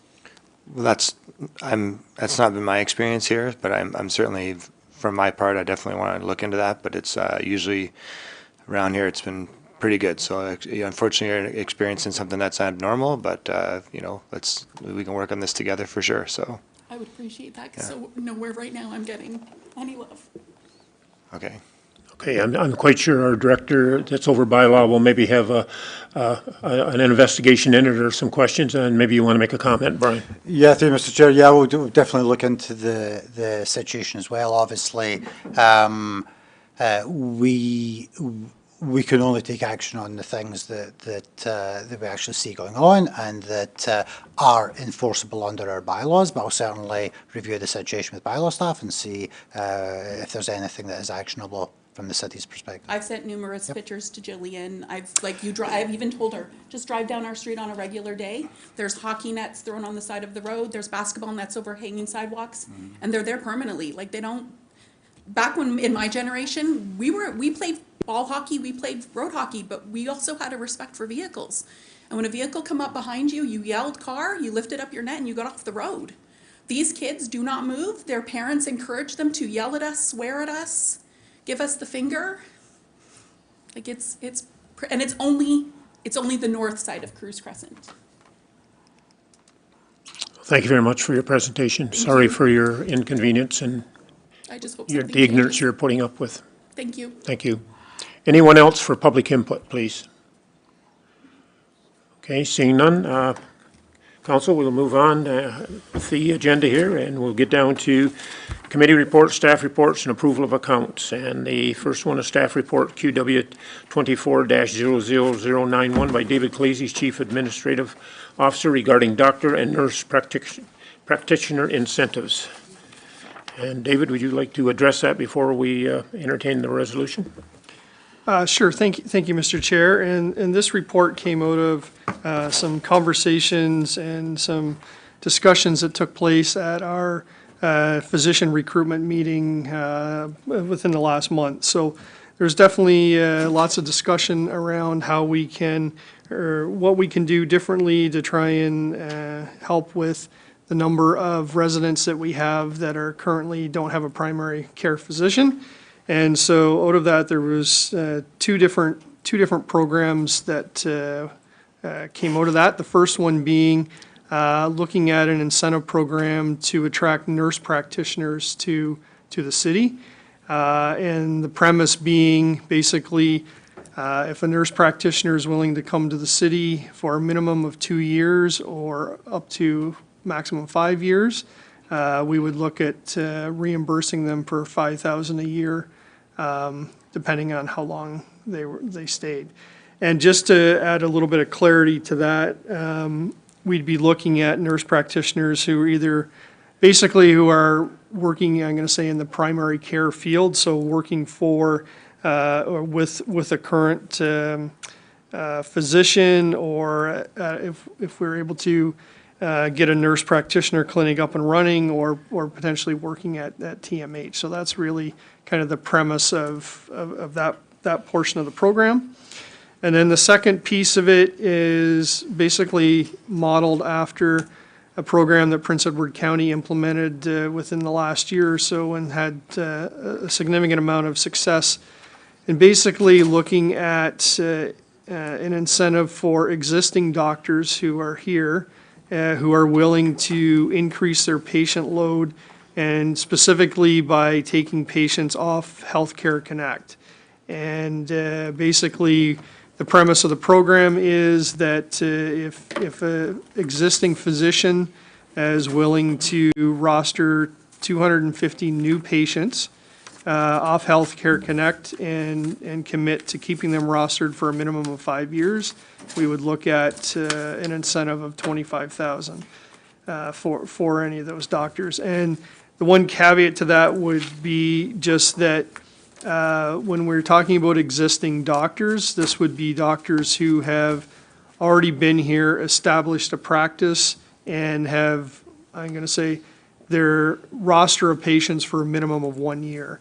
And the reason we're looking at it that way is for any new doctor coming in, we want to make sure they're here and set up and established before we would be looking at them taking on an additional patient load. So that's really the premise of the two things, and I'm happy to answer any questions. Okay. Councillor Card, I think you have a question or a comment? Thank you, Mr. Chair. I was going to actually move to table the report and support its recommendations, and I had some comments here.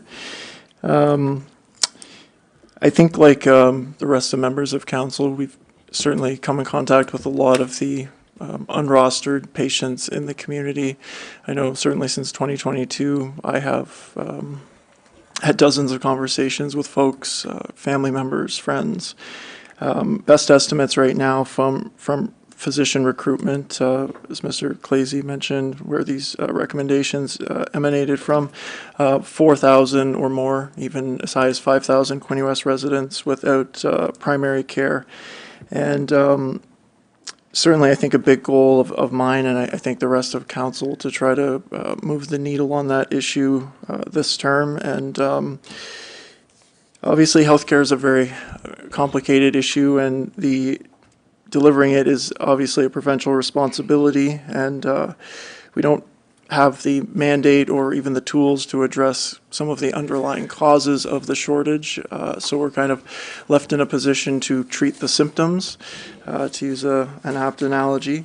But I believe that these two proposals are very strong and have the opportunity to move the needle. Just a little bit of background. The nurse practitioner incentive would allow the recruitment team, as Dave mentioned, to kind of compete on a level playing field with some other local municipalities, and even puts us in an advantageous position versus those locally that don't have an incentive.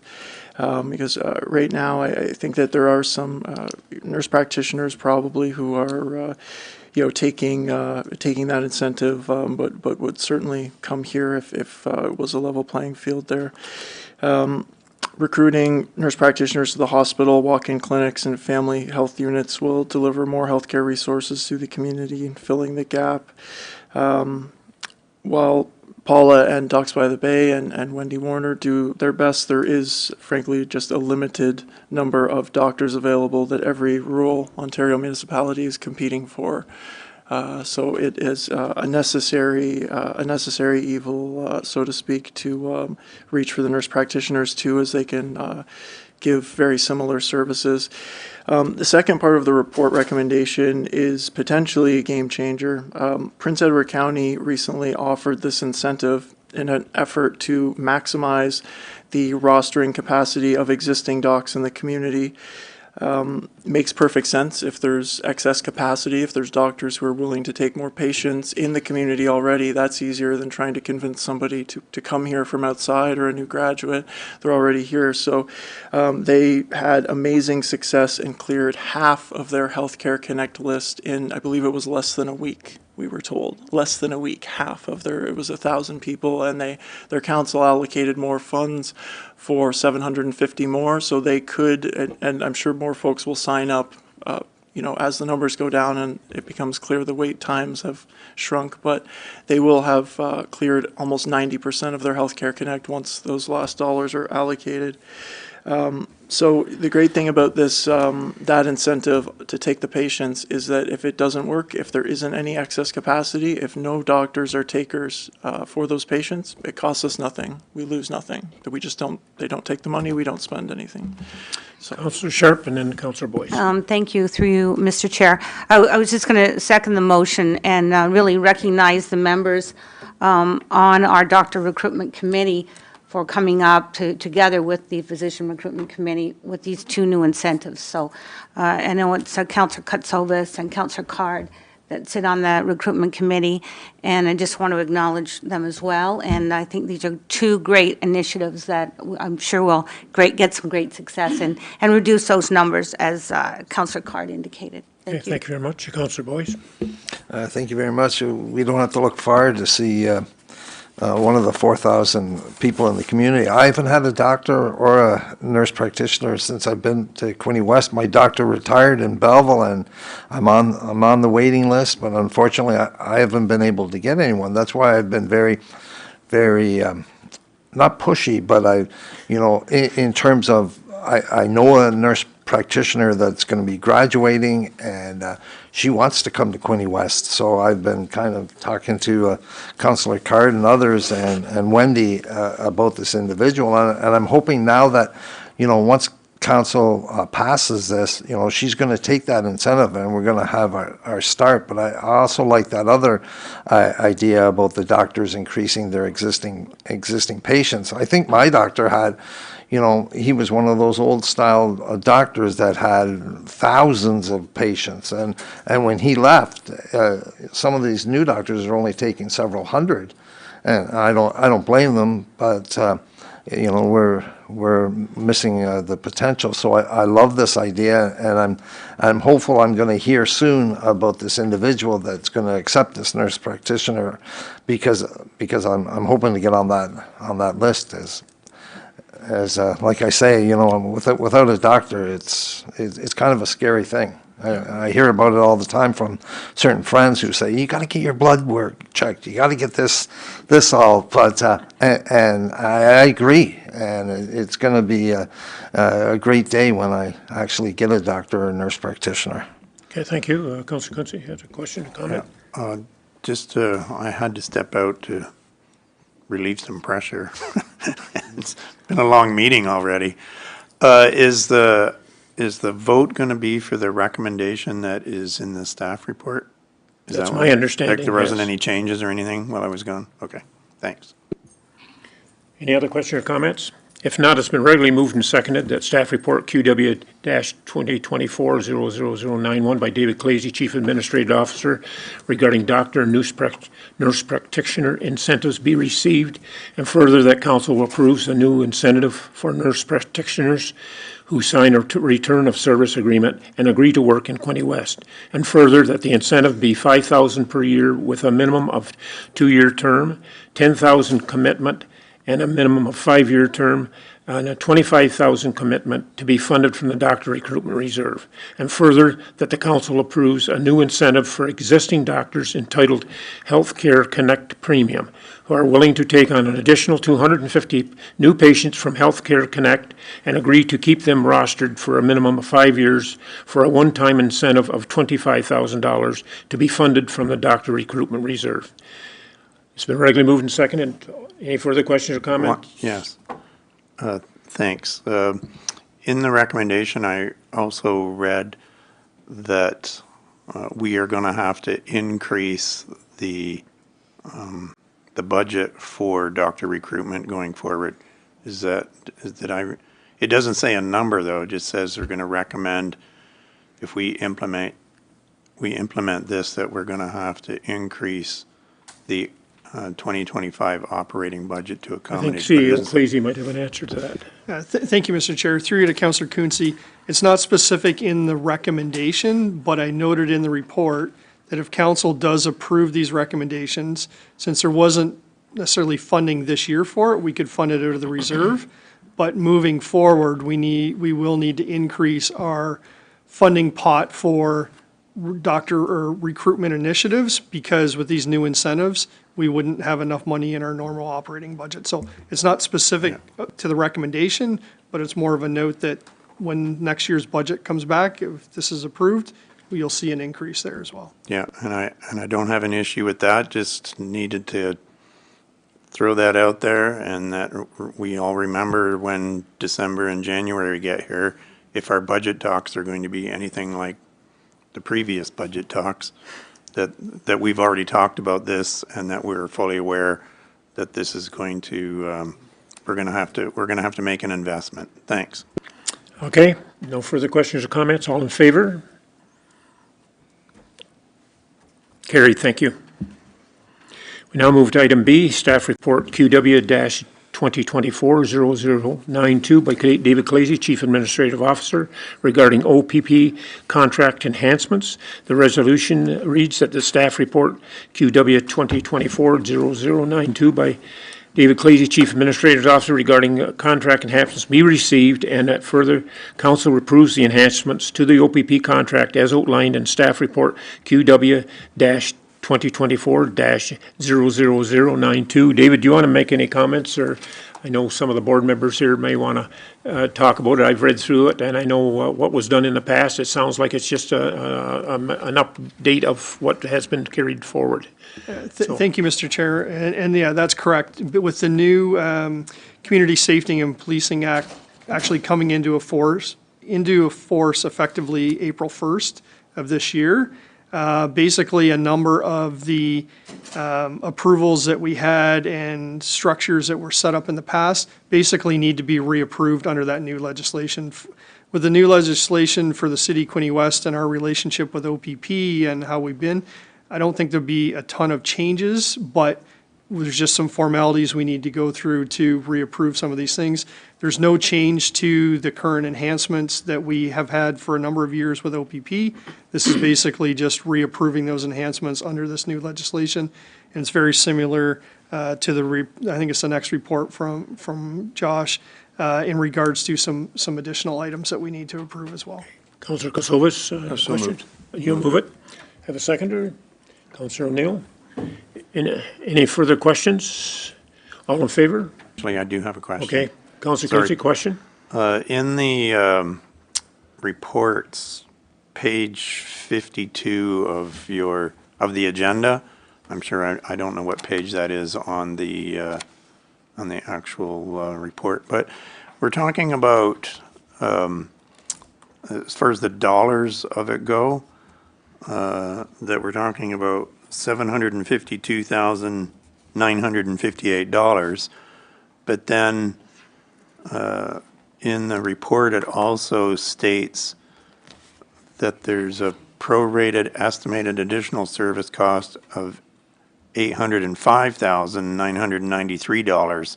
So which amount of money are we talking about? Are we talking about the $805,993 or the amount that's posted earlier in the report of $752,958? CEO Clancy, please. Thank you, Mr. Chair, and through you to Councillor Quinte. The total amount, excuse me, the total amount is $805,993. Okay, because that doesn't really jump out at you, but thank you very much. Okay. Any further questions? Now I'll call the vote of the previous motion. All in favor? Carried, thank you. Now move to item 10.2, Corporate Services A. Item A is Staff Report QW-2024-0085 by Josh McChesney, Manager Legislative Services, City Clerk, regarding Quinte West OPP Detachment Board, formerly Quinte West Police Services Board. And the resolution reads that the Staff Report QW-2024-00085 by Josh McChesney, Manager Legislative Service, City Clerk, regarding OPP Detachment Board, formerly Quinte West Services Board, be received, and that further that Council approve the terms of reference as addressed in Appendix 1, and that staff be directed to prepare an appointment bylaw to appoint members to the OPP Detachment Board for Council's consideration and approval, and further that staff be directed to prepare a bylaw to set the remuneration for members of the OPP Detachment Board for Council's consideration and approval. All right. Councillor Boyes, you're going to move that? Okay. Seconder, Councillor McHugh, any questions or comments? Seeing none, all in favor? Carried, thank you. We now move to item B, Staff Report QW-2024-00076 by Louise Smith, Deputy City Clerk, Accessibility Coordinator, regarding easement requests from Don and Karen Cook of Loyalist Parkway, and the resolution report is QW -2424-0076 by Louise Smith, Deputy Clerk, Accessibility Coordinator.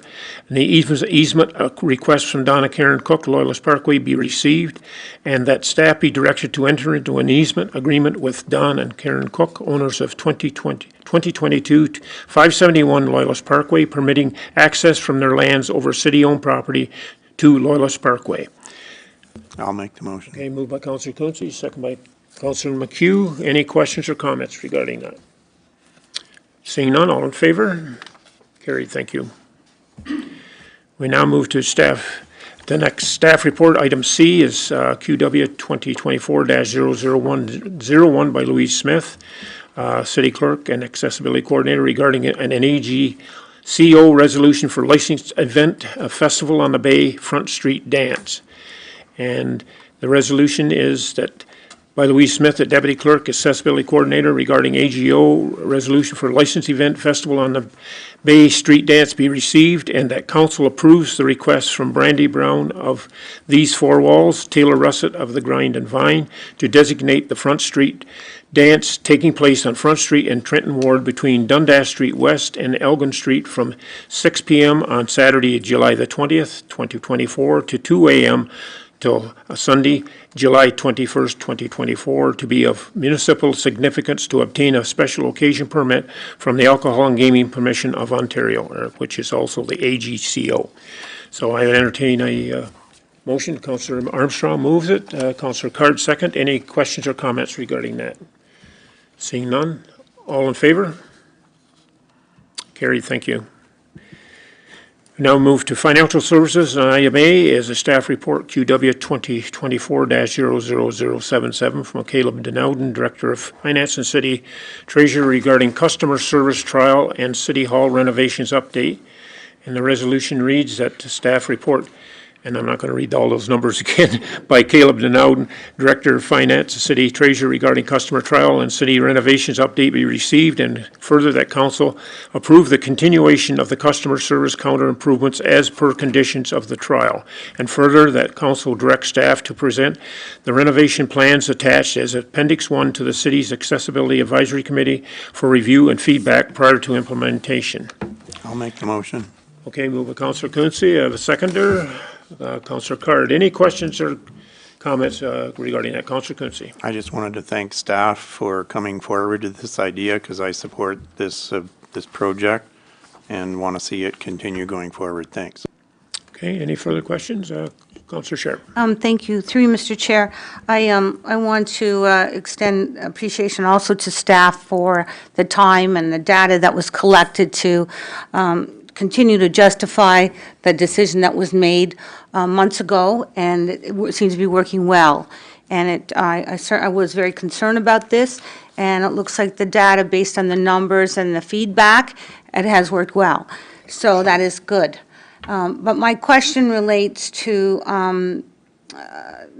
moving forward with the use of the space, which has been, somewhat vacant since we moved the service upstairs.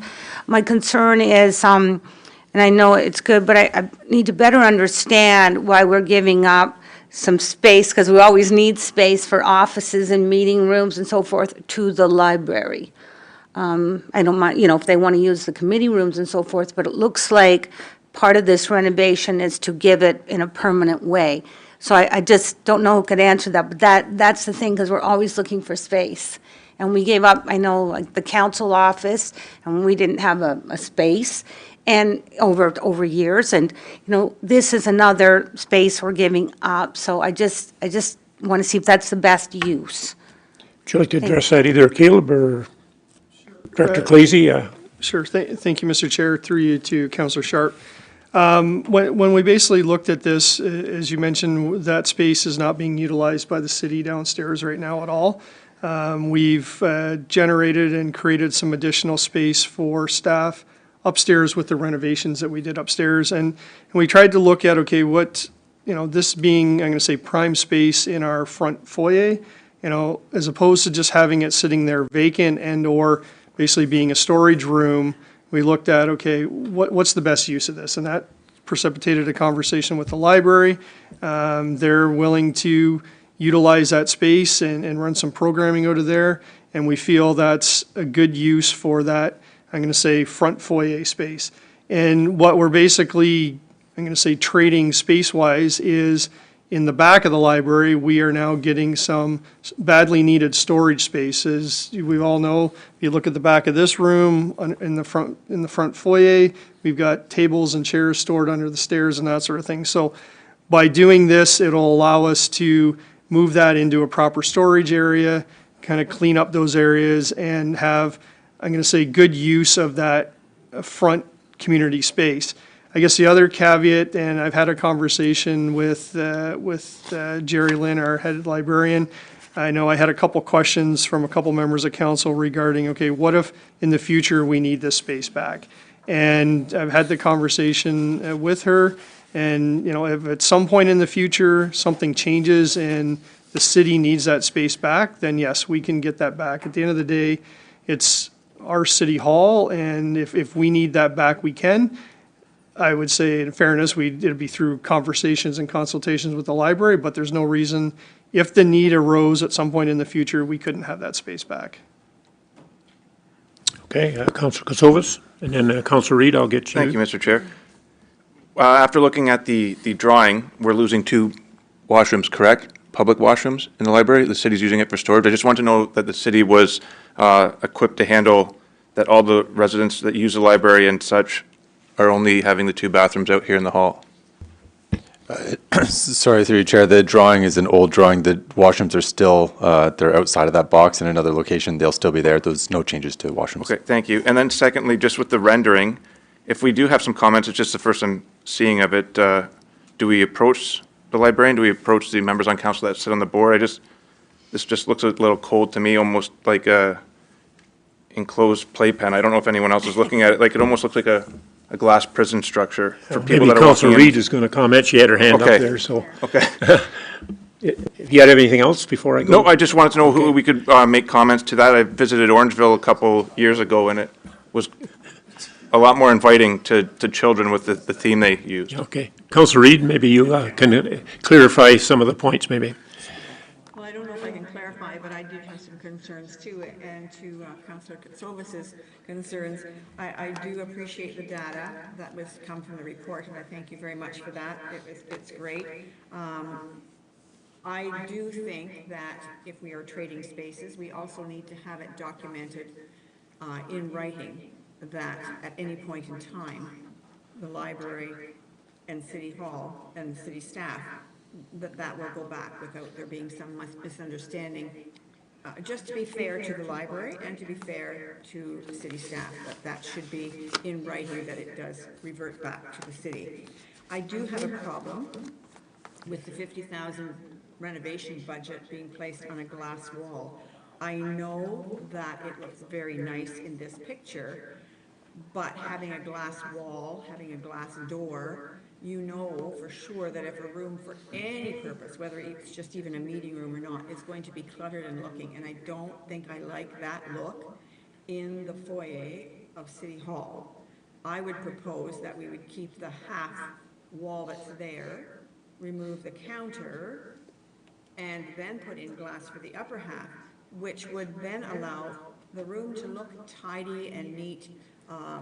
I'm really not in favor of just spending the 50,000 because we have it in the budget. So that is a huge concern for me. I don't like the idea of having this glass wall where everybody can watch what's going on and seeing all the mess that's created. So those are 2 points that I wanted to mention. I don't know if that was of any help to you, Councillor Katsovis, or not. Thank you, Councillor Reed. You touched on a good point, though. Not only, if it's not tidy, you know how many fingerprints will be left on those glasses with all those young children. So I feel for the person constantly cleaning that and maintaining it. But no, I was more or less looking for who to contact to have input and suggestions to the design. Okay, Councillor Freeman, you have your hand up. Yes, thank you, Mr. Chair. I too am on the library board, and this is news to us. So it obviously kind of came together really quickly. We had no idea we were looking at other space. But to me, the lobby is kind of a total public space. We have, monuments to councillors we've lost. We've got a glass enclosure there, showcase to show businesses, etc., that are in town, just showcase them. And I thought rather than just turn it into a room for whatever, use the room for storage, and then at the front of that room, make another showcase wall for more businesses to be highlighted, or more award winners in schools, and make it a real community eyesight when you're coming down those stairs, rather than just being used for programs on weekends, etc., etc. That, I think some more thought should have gone into the use of that when it's right at the bottom of the stairs and it's right where all of the public will see it constantly. I'd rather we sort of leave that part and see what other ideas we can come up with, rather than just jumping on a glass wall that we'll be able to see forevermore. Okay, Councillor Boyce. Well, I got to admit, I've kind of done a 360 on this one. I certainly want to say thank you to Caleb for the data and his staff for all the data that was collected over the last several months in terms of this. And I personally like the idea that the library is going to creatively use that space, and I'll support the motion as it is. Okay, Councillor Carter. Thank you, Mr. Chair. And through you, just from my understanding, I apologize if I've gotten this wrong, but it would only be part of the area that would be used by the library, and the rest of it would be like a meeting room for recruitment, to not have to use the key card upstairs and go behind into workspaces for, is that? Yeah, through you, Chair, that's correct. We were able to maintain some of that space, meeting room space, for those types of recruitment or any kind of sensitive meetings that we don't have to have people go all the way upstairs. So we'll still have some small meeting space downstairs for staff. I was, I am supportive of the proposal. I thought some very good things, 15,000 in saved, staff cost savings. I also like the idea of, the foyer not, being required for storage area anymore. I mean, I think that's a huge benefit too. There often, random chairs and tables and whatnot, deliveries, that sort of thing. So I would support it, but I am sympathetic to the input on design. I know that it's kind of a fine point to go kind of deep into the details there, but perhaps there's a way that if council does pass this, that there could be some further feedback on design, perhaps. But thank you. Okay, any further questions? Councillor Quinte. Just a comment regarding the budgeted amount. As I was reading the report, I was reading between the lines that staff is not going to be spending $50,000 on this. Did I read correctly? Councillor.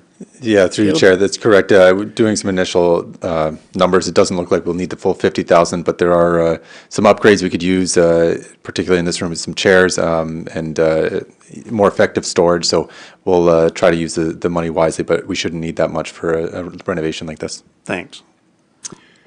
Okay, if there's no further questions, we have a mover and a seconder for the staff report, and I would now call a vote. All in favor? Opposed? Carried. Okay, thank you. Carried.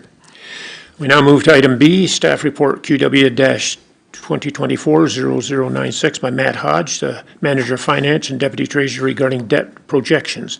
And the resolution reads that the staff report QW-2024-0096 by Matt Hodge, Manager Finance and Deputy Treasurer regarding debt reductions be received. Moved by Councillor Quinte, second by Councillor Card. Any questions regarding that to Matt? Matt, would you like to address that, please? Yes, Chair. I'd just like to summarize. This is the city's debt projections for the next 20 years. It is showing that the city will stay within its debt limits of the 25% set legislatively. However, looking at normally debt is for not used for replacement and rehab projects, where since our reserves are low, our debt is high currently, that within the next 2 years, the city capital reserve would be negative. So we're going to have to take on debt for rehab and replacement projects. The water capital reserve would be negative in the next few years, so we're going to have to take on debt for those reserves. The wastewater is in the same position, where in the next few years it would be going negative, so we're going to have to take on debt. Similarly with the development charges reserve, the amount of reserve money that's in there compared to the amount of growth projects coming up in the near future, that it will be debt finance that's going to be needed. Not a lot of great news there, but I don't like debt, but I know a lot of the big projects, we can't afford them all if we want to do them all at once. But anyway, it's something we have to live with. Councillor Quinte. Thanks. Well, we do have the capital amount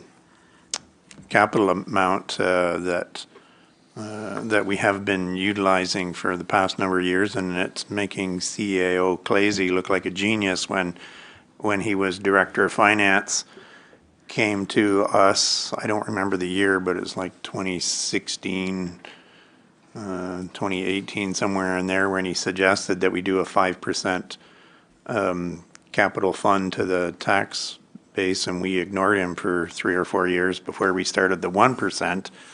And then we switched it to 2%, and then last year it was 1.5%. I'm of the opinion that we should be looking at increasing that amount to help with our asset management plan, to look at how we're looking at this this chart for our debt over the next few years.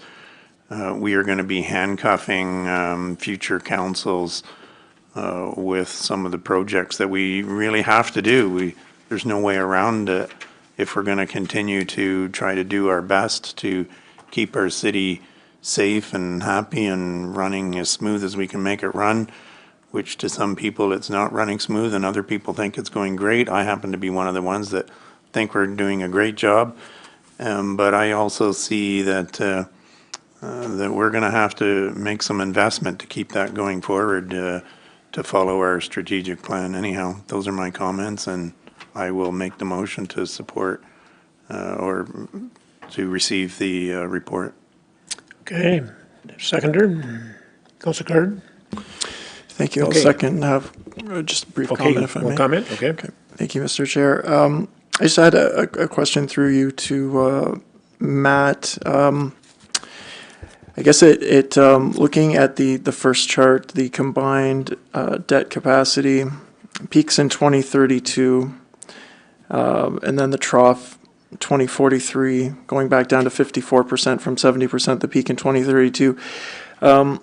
I guess I'm curious just what the drivers of that. I guess it's good news and bad news. Obviously, 70% of the limit is very high, but it is nice that it doesn't continue up and to the right, forever.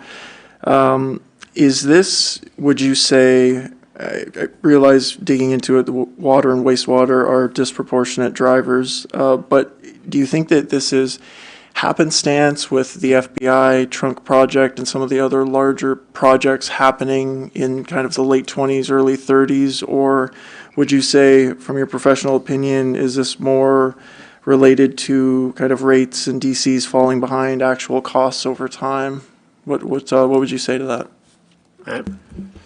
Through you, Chair, yes, the main driver is these large projects that are coming on early. So that is going to be what's driving our debt up.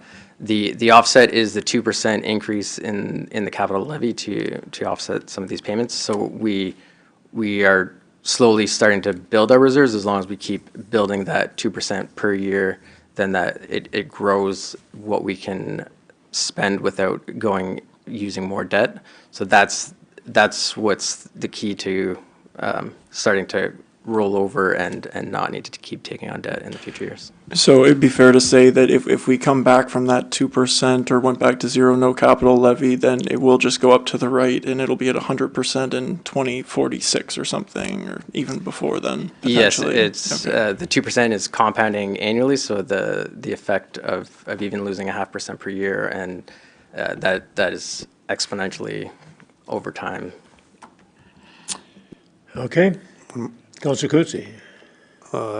And I believe it's kind of touched on in the report, and this is if everything goes well. This is what we're looking at. So somewhere down the road, someone's going to be faced with a decision to make, and that down the road, I mean, like, it's not very far down the road where it's going to look pretty bad. If, like, inflation has gone crazy, especially, and everybody knows this, and so if our government of Canada can get the inflation rate under some kind of control, but that's just until the next disaster, which nobody knows what that is. And so we could be faced with some really, if those of us that are on council today are in council in 3 years' time, the council in 3 years' time is going to be faced some really, really hard choices. Anyhow, that's my opinion. Thanks.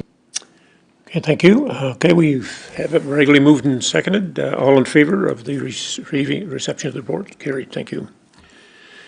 We now move to item C, staff report QW-2024-0097 by Matt Hodge, Manager of Finance and Deputy Treasurer, regarding development charges status update.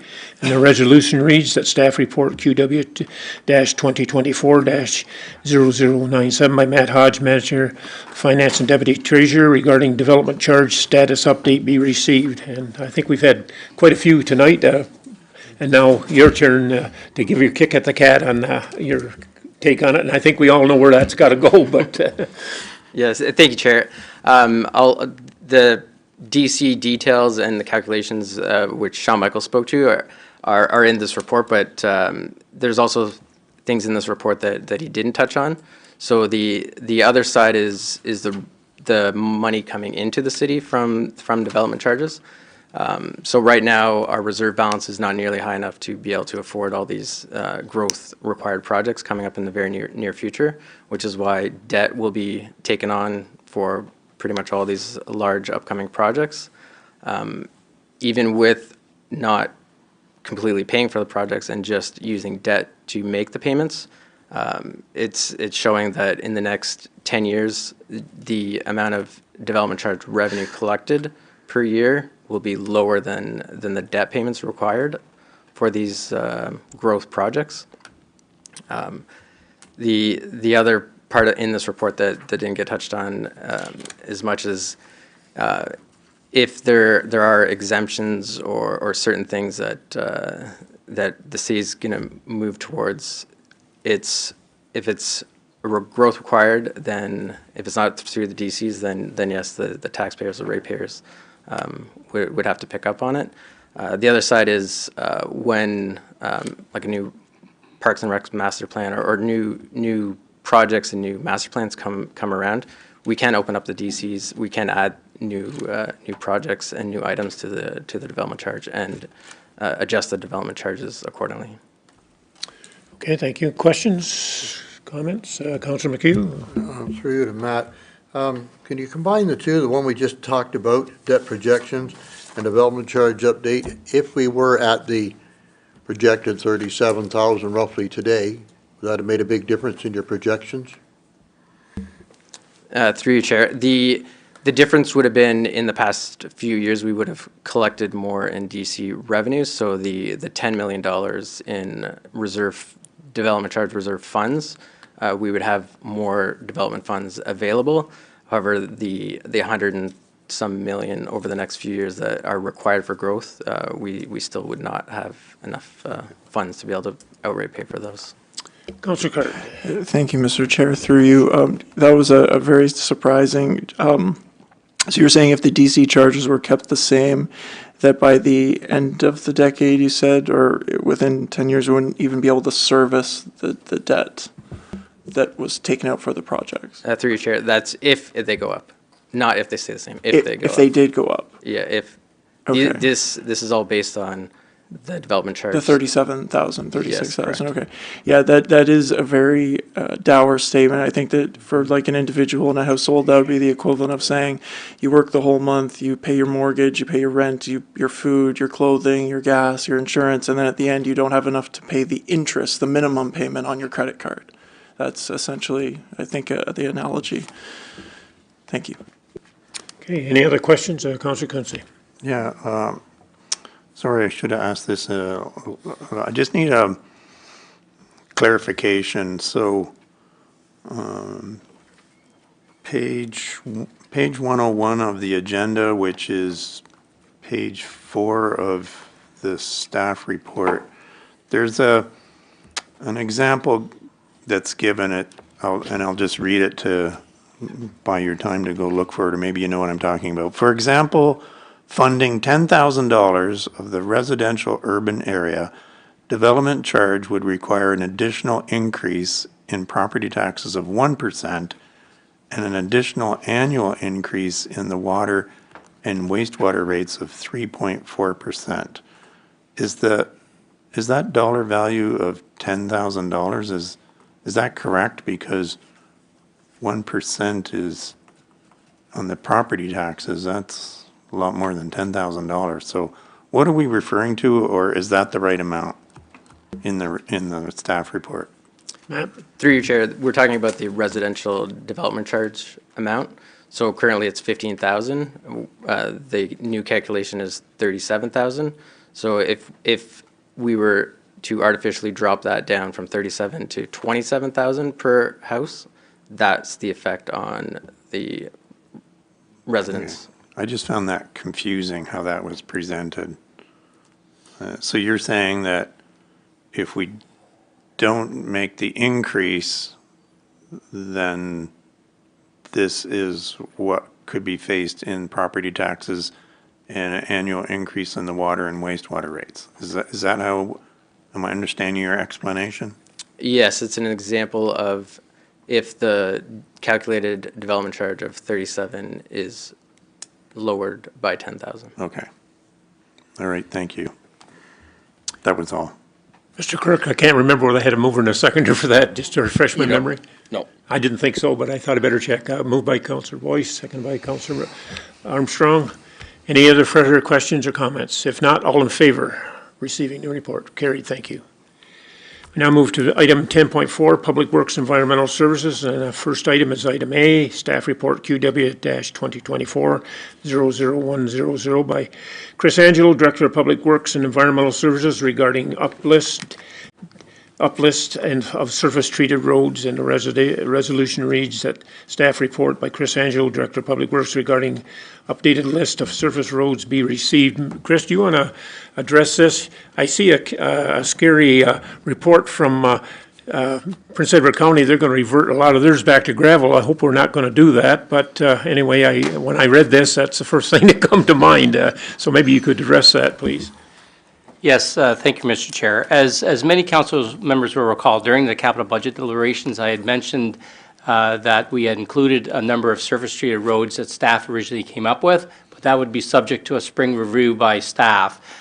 Since that time, staff have completed our spring review, and we're noting 3 changes. So 3 roads that we're going to postpone this year. We're not planning on converting them back to gravel, as I understand some of our other local municipalities are doing. We're going to leave them the way they are and fill the potholes, but there are other higher priority roads, in our view, that should be put on the list, and that's what staff are recommending and are suggesting we do. That's including Huffman Road, Pitchers Road, and Catalina Drive in the Montrose Road subdivision. And with that, I'd be happy to entertain any questions that council members may have. Okay, I'll start with Councillor Sharp, and then I'll. Thank you, through you, Mr. Chair, and thank you, Director Angelo. We always have a greater list than the funds we have, and I appreciate the spring is when we have to revisit them. And I see that there were changes, and there were 2 I want to ask about with Grills Road and River Valley Road, and they're postponed. Would this move them higher priority to next year, or would this also not guarantee that? I just want to understand if they would be higher on the list next year. Yes, through you, Mr. Chair, that is our intention, to move them to next year's program. Okay. Councillor Card. Thank you, Mr. Chair. Through you to Director Angelo. Just a quick question with the spring review. Is that using, and I forget the acronym, but the radar system on the car with the photos? Is that how that assessment is done now? Through you, Mr. Chairman, no, it's actually Mr. Turner and I driving all of the rural roads and comparing the ones we put on the list originally to the revised list that staff have come up with. So we're physically driving those roads and looking at condition and making that judgment call. There is, sorry, that's a program, I guess, that we're looking into to bring information back. All right, sorry, made that mistake there. Yes, that's another, as you mentioned, AI technology that we're looking at bringing that back. But again, staff still believe doing a physical tour of those rural roads gives us a better indication of I guess, comparing what the AI technology comes up with what staff are recommending. I'll get to you, Councillor Reid, just in a minute. Councillor Armstrong. Okay, go ahead then, Mrs. Reid. Go ahead, Councillor.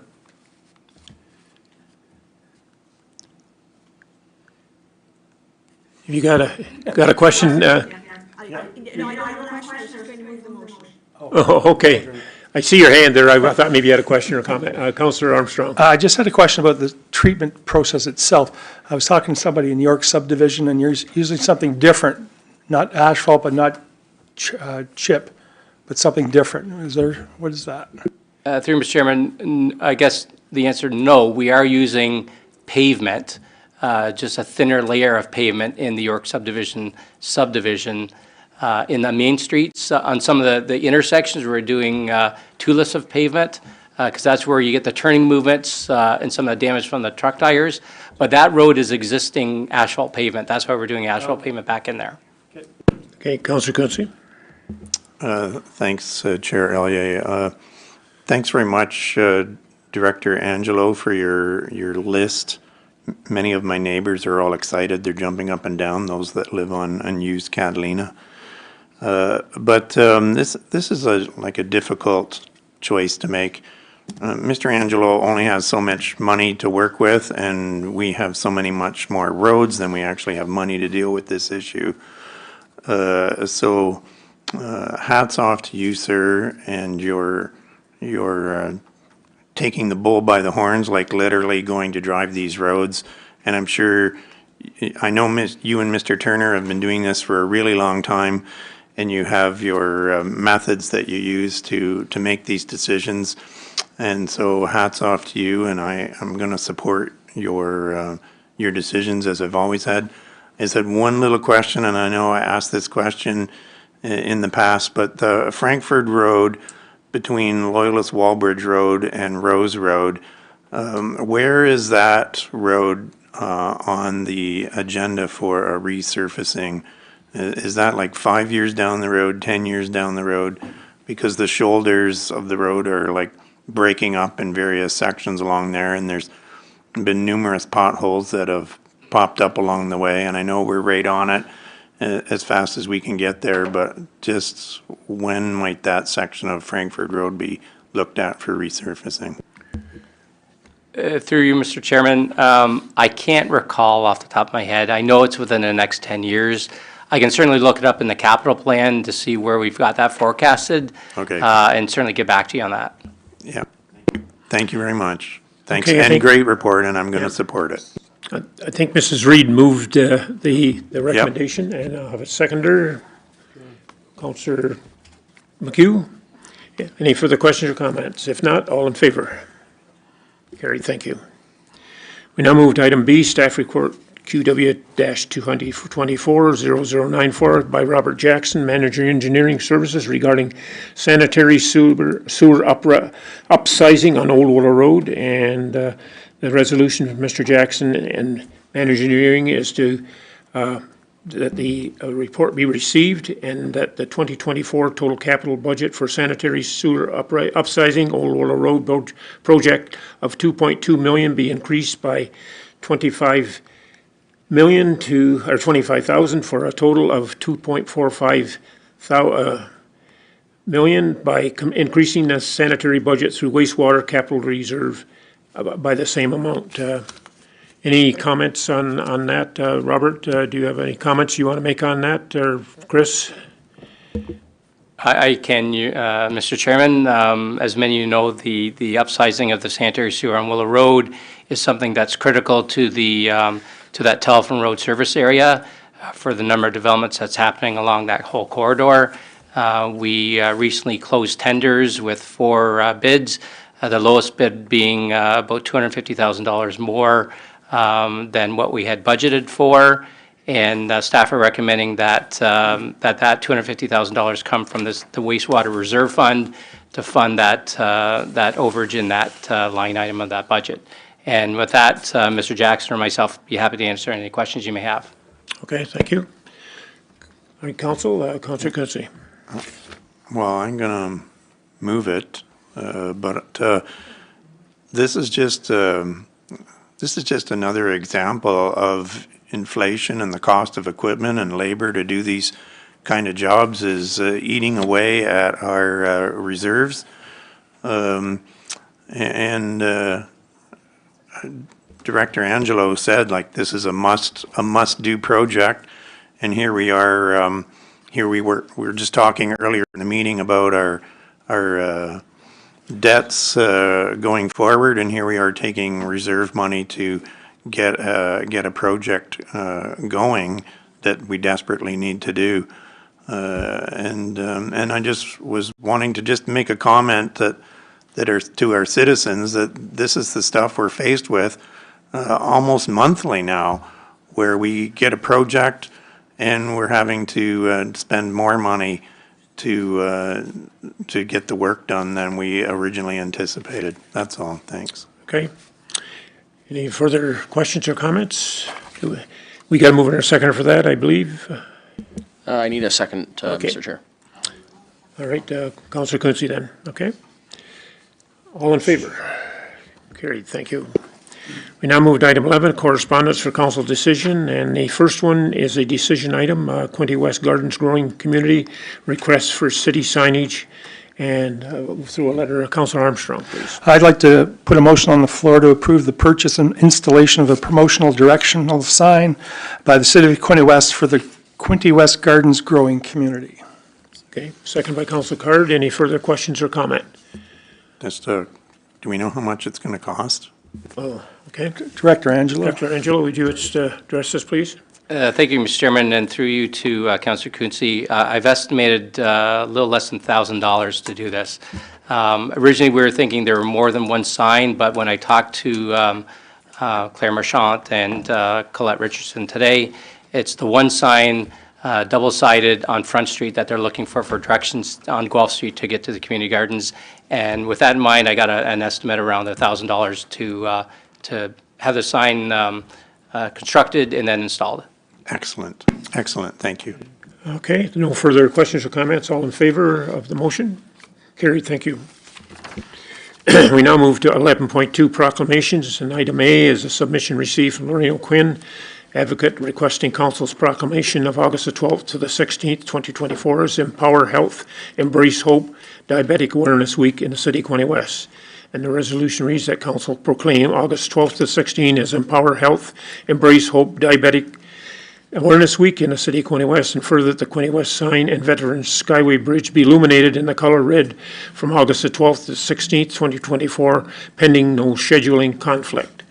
Moved by Councillor Boyce, second by Councillor Kosovas. Any further questions or comments regarding that proclamation? All in favor? Every hand went up to pass the motion. All right, we now move to item 12, correspondence for council's decision, and we have several there. I leave them to your perusal if you have to question any of them. If not, I would ask that I have received a motion.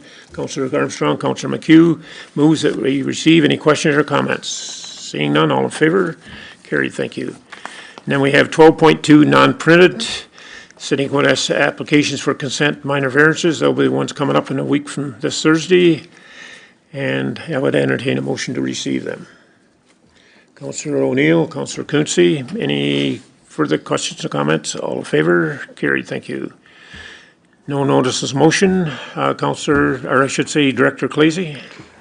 Sorry, Mr. Chair, I was just wanted to bring up an item under new business. Okay. Our next council meeting, we, based on a couple agenda items, we need to start our closed session probably at 3 o'clock. And based on our current resolution and procedural bylaw, we really need a motion of council to start that meeting at that time. Okay. So if possible, we would like to get a motion to allow that meeting to start at 3 o'clock. Moved by Councillor Boyce, second by Councillor McHugh. Any questions of David? Okay, all in favor? Carried, thank you. New business, Councillor Armstrong. I forgot to mention this, Relay for Life this weekend, and Karen White wanted to thank Councillor McHugh for initiating a nice donation to the Relay for Life. Oh, yeah, that's on this week. It's on right now, is it not? No, Saturday. I think there's something going on at the high school Saturday. right now, do they not? But what were they doing the other day? I went by, I think it's like 2 or 3 days, I had different events going on. Oh. I think it culminates in that, I may be wrong. That I but don't yeah, know. no. I think that was Pride Day. Pride Center. Okay, any other new business, Councillor Quinte? Just a reminder to our citizens that the City of Quinte West can issue tax receipts if you have some extra money lying around and you want to make a donation to the city. We can issue tax receipts. Whatever. A new bridge. No, I don't need that. A new bridge or a new wastewater, a donation to the wastewater system would all be greatly appreciated. Okay, any other new business? I wouldn't hold my breath waiting for that, but anyway.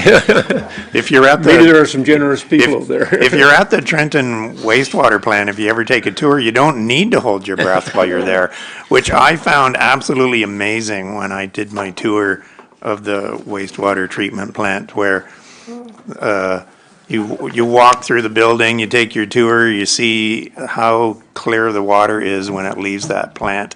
It is just amazing. Same with the Stonecrest wastewater facility they have there. When the water's leaving that plant, it is clear.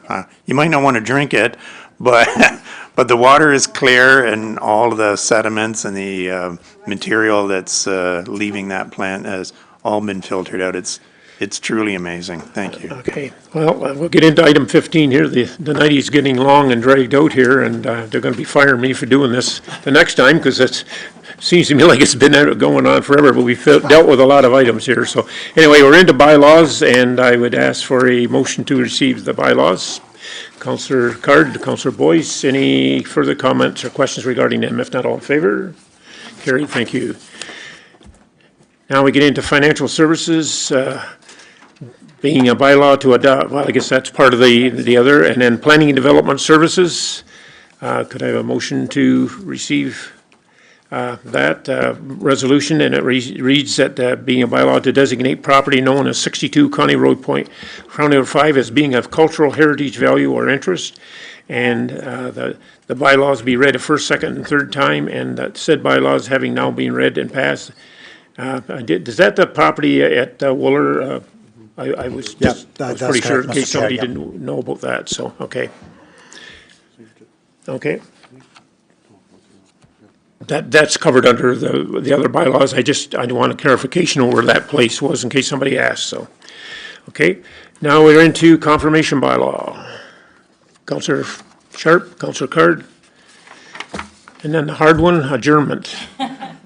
Councillor Armstrong, Councillor O'Neill. I was going to ask staff, I thank you for your indulgence and bearing with us. It's been a long night, and thank you. Meeting adjourned.